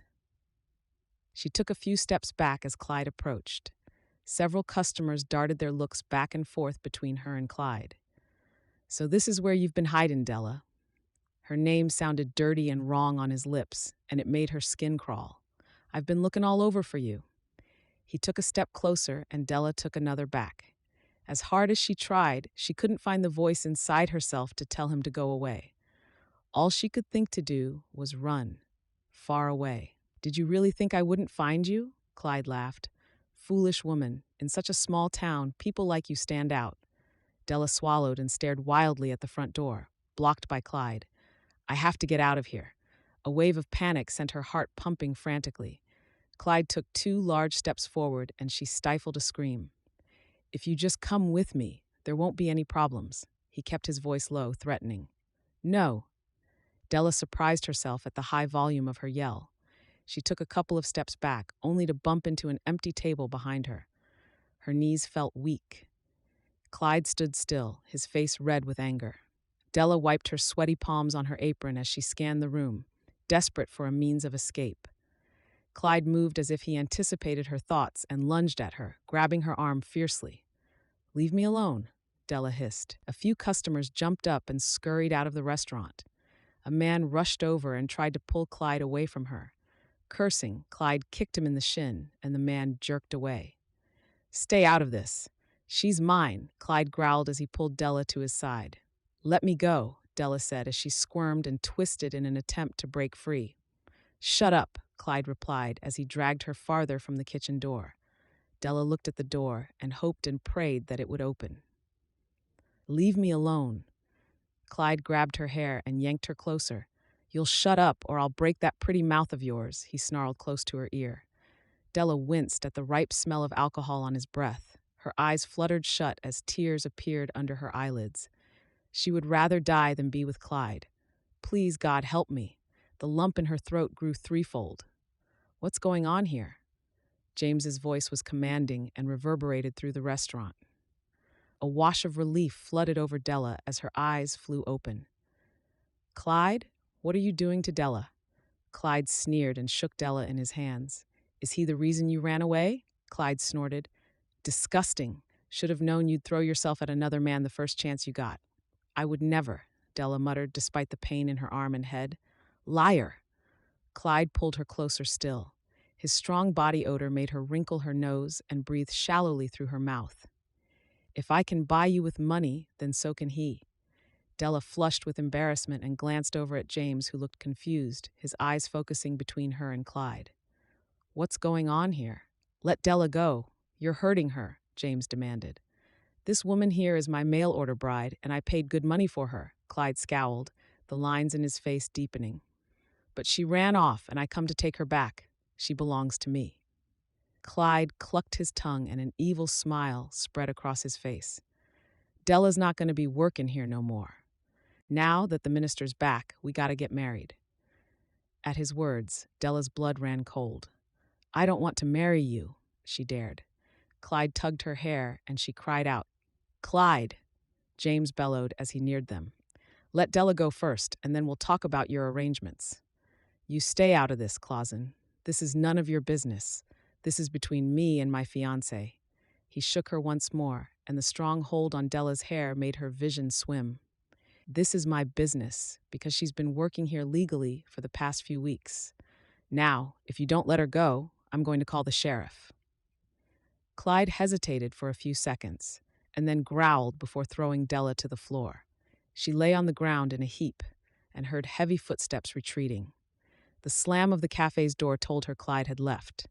She looked up to see James reach hand out to her, which she accepted, allowing him to pull her to her feet. I'm sorry about all this, she whispered. Della brought her hand to her head as the room began to spin, pixelate, and finally fade to black. Chapter 11. Della bolted upright in bed, the sudden motion causing pain. She scanned her surroundings to make sure she knew where she was.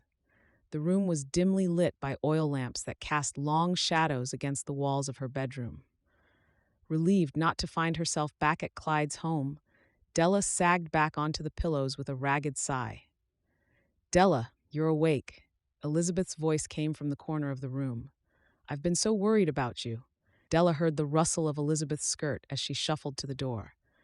James has been worried sick about you, she said as she opened the door and called out to Ruth. Is she awake?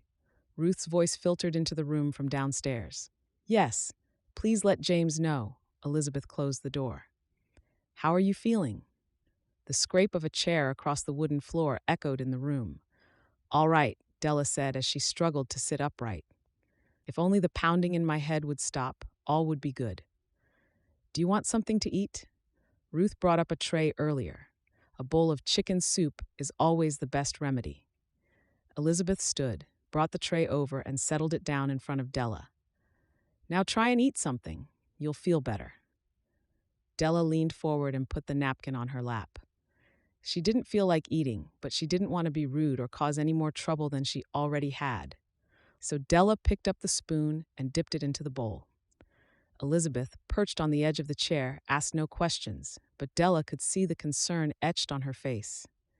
Memories from earlier that day flashed through her mind, and Della's chest tightened. Clyde had humiliated her in front of all those customers and James. The thought was unbearable, and her heart ached as she wondered what James thought of her now. Definitely nothing good, Della was sure of that. Della? Elizabeth's voice echoed through her troubled mind. A weak smile whispered across Della's lips as she pushed the tray away. Elizabeth, can I ask you to talk to James for me? Della asked. She had no idea what to do, but she didn't want to see James for the meantime. It would hurt her more to see him now, to see how things might have changed between them. And tell him what, dear? That I can't come to work for a few days. Don't worry. James has already given you permission to rest for the week. We both agreed it would be the best for you. Thank you, Elizabeth. The pastor's wife looked at her, and Della knew she wanted to ask what was going on. Della fidgeted with the corner of the napkin, crumpling it in her hand, then smoothing it out over and over. She wanted to tell Elizabeth everything, but whenever she tried, she couldn't find the words, so she turned away, ignoring the silent questions. With a sigh, Elizabeth stood up. If you don't want anything else, I'll be leaving. Della nodded and watched her leave the room, closing the door behind her. The room was quiet, and she felt the weight of loneliness descend upon her heart. Now she had no family, no friends, no home, and probably no job. She had trusted a man she hadn't even known and had traipsed across the country seeking adventure and love, and now look where she was. This is all my fault. I put myself in this situation. Her only hope was to write to her parents and ask, no beg, them to wire money for her return passage. Della was sure they wouldn't ignore her even if they were still furious with her. She covered her face with her hands and tears leaked between her slender fingers. Over the coming days, Elizabeth helped Della tend to her new bruises. She even called the local doctor to check on her, giving her the speedy recovery she needed. Tool. Even though the doctor had assured her she could go back to work, Della wanted to use the leave to think about what to do. One afternoon, after Elizabeth had left, Della slipped out of the boarding house and, with head bent and bonnet pulled down low, furtively made her way to the church. She desperately needed to spend time in prayer and in God's presence to help and guide her on the right path to take. Della pulled open the heavy door and entered the church. Her shoes clacked on the wooden floor, reverberating through the quiet room. A faint floral scent from the fresh flowers by the altar tickled her nose, and she wiped it vigorously with a handkerchief. Della slipped into one of the pews and settled against the wood, allowing the peaceful silence to comfort her. She stared at the simple cross at the altar, and it made her feel warm and secure, lightening the burden her mind had been carrying for these past few months. Dear God, she whispered, what am I going to do? Please guide me. She sniffled, clasped her hands together, and thought over her options. At this moment, she didn't have enough money to return home. She either married Clyde, died by his hands, or ran away and died trying. Or I can ask my parents. But what if they say no? The truth was that over the past months, whenever she thought, her heart twisted and ached. Della knew she'd miss Elizabeth's friendship and Ruth's kindness, but leaving James would be the hardest. Memories of times spent together cooking, taking long walks, talking, and laughing whirled through her mind. The corners of her mouth twitched when she remembered the way the soft lines around James' mouth deepened when he smiled. There was such warmth, honesty, and integrity in that smile, and the way he laughed, deep and hearty, took her breath away while comforting her at the same time. Please, Lord, help me. Her voice hitched. Once again, she looked at the altar in silent prayer, closed her eyes, and waited for God's answer. Della? The deep voice bounced off the walls.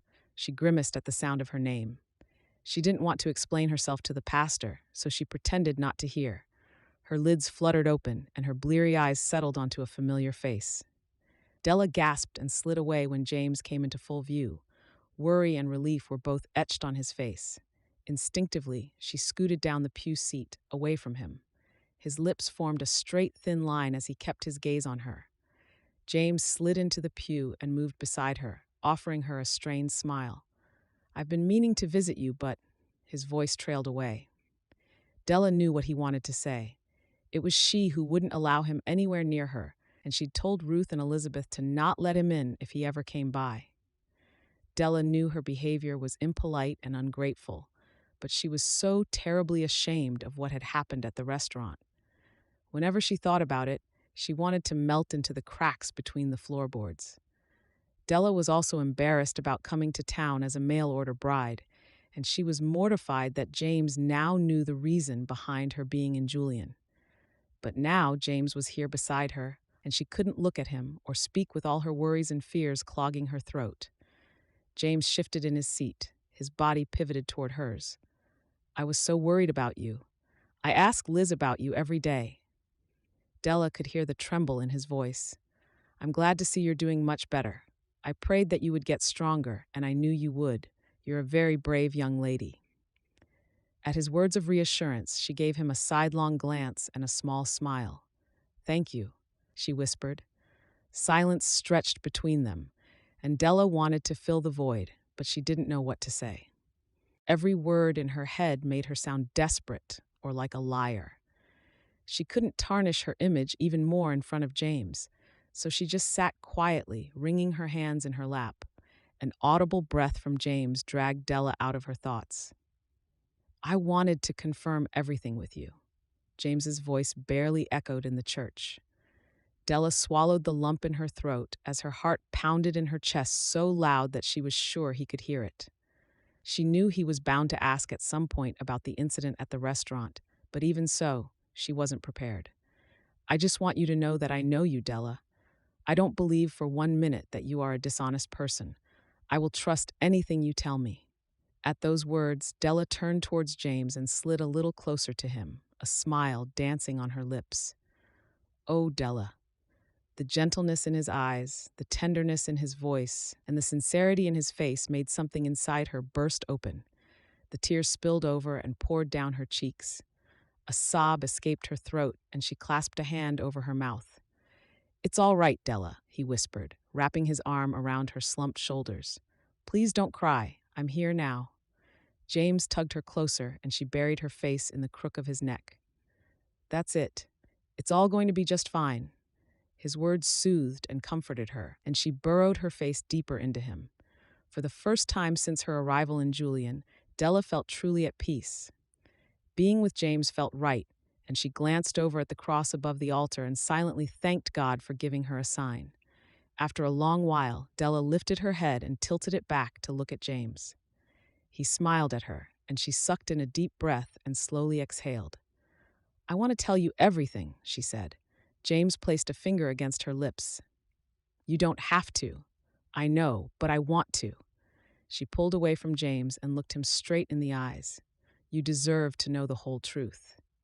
For 20 minutes, Della recounted everything about her life, starting with Oliver and how she had to flee Boston. James never once interrupted her, listening intently and brushing his hand across hers lightly whenever the tears welled up in her eyes. Della left nothing out, not even the horror of finding out that Clyde had robbed the stagecoach in which she was a passenger. She even told James that she suspected Clyde of being a member of the gang of outlaws who were holding up stagecoaches in the area.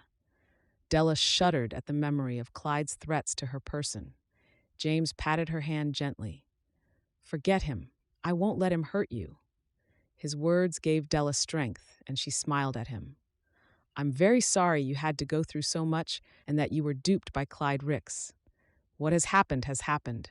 I need to decide on my future from this day forward," she replied. "What do you plan to do?" Della pulled at a loose thread in her dress. I'm going to have to leave town. James pulled both her hands in his. You can't go just because of Clyde, she sighed. But I have no option. James shook his head. No, there's still something we can do. There was a twinkle in his eyes, and Della felt compelled to listen. You can help the sheriff catch Clyde and his gang.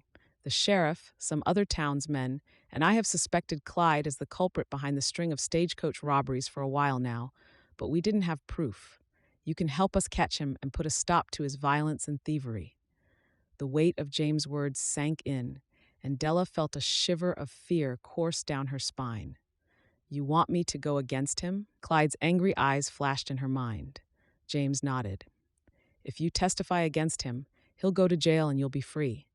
The town will be able to breathe a sigh of relief. Della looked to the altar.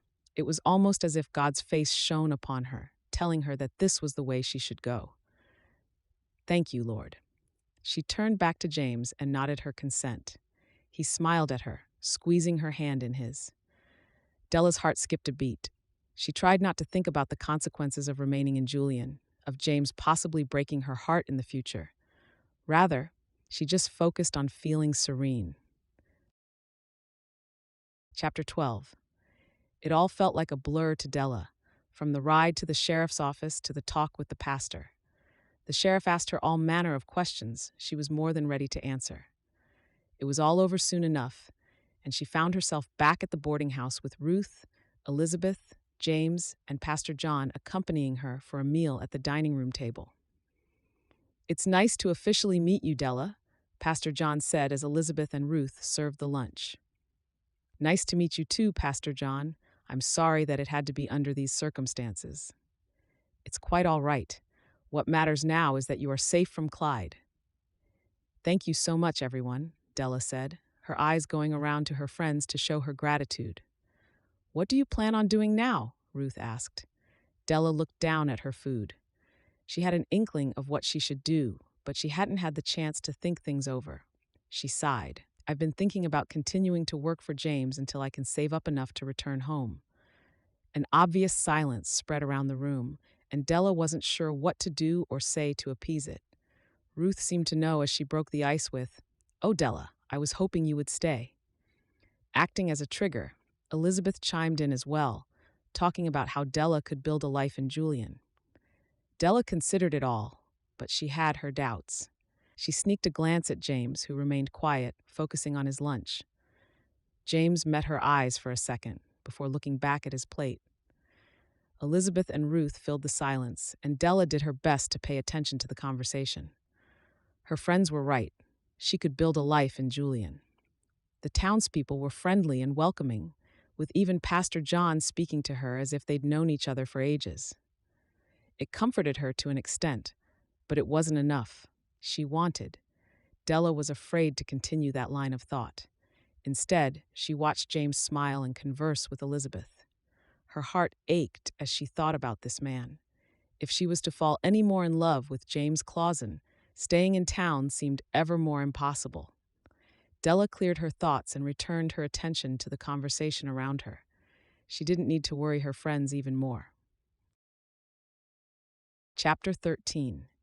The capture of Clyde Ricks took place the following day. The townspeople all watched the sheriff cuff Clyde and transport him to the small jail. After finding stolen goods in Clyde's room, they had enough to convict him on, and soon he'd be sent to the prison in the capital city. Della breathed a sigh of relief knowing that Clyde would no longer be nearby. Della didn't watch as Clyde was locked up. She focused on her job, having returned to work once she had assured her friends that she was fit to do so. That didn't stop them from worrying, and James still hovered and accompanied her to and from work almost daily. He made sure she was doing well whenever he could. Della's heart pounded at his concern. It was a little too much, but she appreciated the gesture. It made her feel special, even though she knew that James was just being a good friend. At dinner time, Della still felt the usual warmth that came with being left alone with her employer. She tried her best to keep her feelings from hindering her from acting normal, but it was useless. She'd been awake late into the night thinking about saying goodbye to this life. She chanced a glance at James, who smiled at her when their eyes met. She couldn't say goodbye to him. But I have to. About you going back home, James began. Della nodded. She couldn't meet his eyes, afraid of what he had to say, so she focused on her food. Is that your final decision? Della wasn't sure if it was wishful thinking, but she heard a slight tremble in James' voice. She took a deep breath, trying to tame the veins of hope wrapping around her heart. I really don't know. Right now, I don't even have enough money to pay for my ticket, but Della swallowed her words. It felt wrong on the tip of her tongue. But what? I don't think there's a life for me here, as much as Elizabeth and Ruth say so. The words tumbled from her lips before Della could stop them, and she covered her mouth and shifted from one foot to the other. I'm so sorry. I didn't mean to say that. Forgive me. James remained quiet, his eyes downcast and unreadable. Della bit the corner of her bottom lip. I didn't mean to sound ungrateful. You've given me a great start, but this isn't. She paused and scrambled for words before settling on, this isn't the life I wanted for myself. Della looked up to see James's reaction, but his eyes were still on his food. What's the life you wanted for yourself? James's voice echoed around the restaurant. I came to Julian to get married, to find a man who, Della stammered as she thought of James standing beside her in their small cottage, would love and care for me. I wanted to build a family here. She gave James a sad smile. But none of that happened, and I don't think it ever will, at least not here. At her summation, James looked up at her, his eyes locking with hers. They had an expression she'd never seen before, and she wasn't sure what they meant. What are you saying? He asked. You're a beautiful and talented woman. Any man would be lucky to have you. Della shook her head. You're too kind, but I'm already too old. I might as well go home. What would you do there? Probably marry Mr. Pendleton if he's still willing. My parents would be very happy indeed. James clenched his fist. But you said he was a cruel man. How can you possibly make your dreams come true like that? Della shrugged. I've given up on my dreams. I simply cannot imagine myself building a happy family life. Not now. Not after all that's happened. It's exactly those dreams that drove me to run away. I cannot afford to dream anymore. Della. Her name sounded like music coming from him. Don't go. He placed his hand over hers. The truth is, I don't want you to go. You've been a blessing to me, and seeing you leave would... He faltered and averted his gaze from her. Let's just say I can't have that happen. But nothing. You have captured my heart, and I want to spend the rest of my life with you. James gazed at her intently. I thought I'd wait until things died down, but with you wanting to leave, I need to ask you something. Butterflies fluttered in her stomach as her gaze locked onto his. What do you want to ask me? She whispered. Miss Della Langston, I'd like to ask you to be my wife. She couldn't believe her ears. It was as if she was a bystander watching James propose to her. Della was shocked and happy, and she couldn't even properly say yes. All she managed was, I'm sorry? James laughed, not cruelly, merely in amusement, but it trembled just the slightest, alerting Della of his insecurities. She could feel the pricks of tears at the corners of her eyes as he tucked both her hands in his. I'm in love with you and have been for a while now. If you would let me, I would love to be your husband. The dam holding back her tears broke, and Della cried as she wrapped her arms around James' neck. Yes, yes, oh yes. I've loved you for a long time too, she gushed. Never in her wildest dreams did she think James would ever feel the same way about her. You've made me a very happy man, he whispered against her ear, his breath warm. And you have made me believe in dreams, she said. He drew her to him, and she rested her head against his shoulder and closed her eyes. Thank you, Lord. You are all good, and you were with me every step of my journey. Should we walk over to the parish and tell Liz and Pastor John the good news? He asked. Della giggled. Elizabeth would never forgive us if we didn't. He locked up the restaurant, then put her arm through his, and they walked together in the fading light toward the church. Epilogue. 1 year later, Della took careful steps as she made her way from the kitchen to the living room. She had just finished cooking dinner and had only to wait now for her husband to come home. She sighed with relief as she rested on the couch. Standing and walking were much harder now, thanks to the large bump in her belly. She looked down at the child growing inside her and smiled. "Sweetheart, I'm home." Della's eyes sparkled as she looked at the entryway to see James's bright smile greeting her.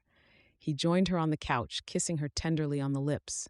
Della sighed as she leaned her weight against him. "How are you feeling?" he asked. "A little tired. I just finished dinner. Would you like to eat now?" "Yes, I'm famished." He helped her up from the couch, guided her into the kitchen, where he slid onto a wooden chair. "How was business today?" Della asked. James launched into a story of his day, which was their routine after a workday. His stories always prompted her to recall her time at the cafe. Della smiled as memory upon memory flashed in her head. When she had fallen pregnant, they'd both agreed that Della would stop working to care for the baby. It had been months now since she'd stopped, and she was beginning to miss it. She looked at the bump that was her belly and bit her lip. She couldn't wait to take care of the little angel growing inside her. "By the way," James began, his stories about work now finished, "I realize that this Saturday is our first anniversary." Della felt herself flush, just the slightest. Although they'd be married for a year, she still couldn't believe that she was his wife. It made her heart race with a different kind of excitement. "Do you want to go to Hale's restaurant for dinner, sweetheart?" "I'd rather stay home and spend a quiet evening with you," he chuckled. "Sounds delightful. I'll cook dinner for you." "Are you sure you don't mind?" Della was 8 months along and she was heavy. Her feet were swollen and they ached. A night out wasn't really alluring, but if James had his heart set on it, she'd push herself to go. James nodded. "I'm sure. Anything for you and our angel." James tugged her to him and ran his hand over her large belly. Taking up her hand, he kissed it, his eyes never leaving hers. Della's heart melted, and she thanked God for the umpteenth time for giving her such a loving, kind, and considerate husband. "We could think up more baby names," James said. Della laughed. "I thought we were going with Emily if it's a girl and Gabriel if it's a boy." James winked. "There's no harm in thinking up some more, just in case we change our minds when the baby comes." Della shook her head and pursed her lips in mock annoyance. Then a giggle escaped from her throat. She spooned 3 ladles of stew into James' bowl and put it in front of him. "Smells delicious," he said as he broke a chunk of bread off the loaf. "Perfect for a cold night like tonight." She tucked into her own bowl, and together they enjoyed the meal. Warmth spread over her. "I'm the most blessed woman in the whole world." Beside her sat the love of her life, and she carried their child inside her. Soon they would be parents, and the bond between them would grow even stronger. Never could Della have imagined that her life would be so wonderful, especially since it had started off so badly. "Yes, God is good." "You have such a pensive look. What are you thinking about?" James asked. "About how far we've come, and that soon we'll be parents. I'm just so happy." James smiled at her and stroked her hand with his thumb. "I'm happy too, sweetheart, and we'll have many sons and daughters." "We'll have to build a bigger house," she joked. "Anything for you," he winked. Equosity percent. After dinner, they retired into the living room, where James sank down on the couch in front of the crackling fire in the brick fireplace. Della picked up his jacket and noticed an envelope in the pocket. "What's this?" she asked, fingering it. He jerked his head back. "I forgot about it. It's for you. It's postmarked Boston." Della quickly pulled the envelope from the pocket and skimmed the writing, her heart thumping wildly as she recognized her mother's familiar script. It had been months since she'd written to her family to tell them she was married to a wonderful man and that they would soon be parents. As the months passed, Della gave up hope of ever hearing from her parents. She just figured they were still so angry at her that they didn't want anything to do with her. But now she had a letter from them in her hands. Excitement bubbled inside her as she held the correspondence in her fingers. "Open it," James said. Della nodded and with trembling hands tore the letter open. She sank down next to James on the couch and reached for his hand, squeezing it for moral support. She cleared her throat and read the letter aloud. "Dearest Della, we know it's been some time since you sent us your letter. We're sorry that it took us this long to send a letter. There were some things we needed to accept before we wrote back. After all that happened to you, we cannot fault you for wanting to run away. We apologize greatly for the distress we caused you regarding the arrangement with Mr. Pendleton. It is just as well that you did not marry him, for he has lost his fortune in a very poor investment. We're glad that, despite all that has happened, you have found the happiness you have prayed and hoped for. Our only regret is that you couldn't confide in us or that we couldn't be there to support you during those times. We'll continue to pray for you and your family. Please do consider coming back to Boston after you've given birth.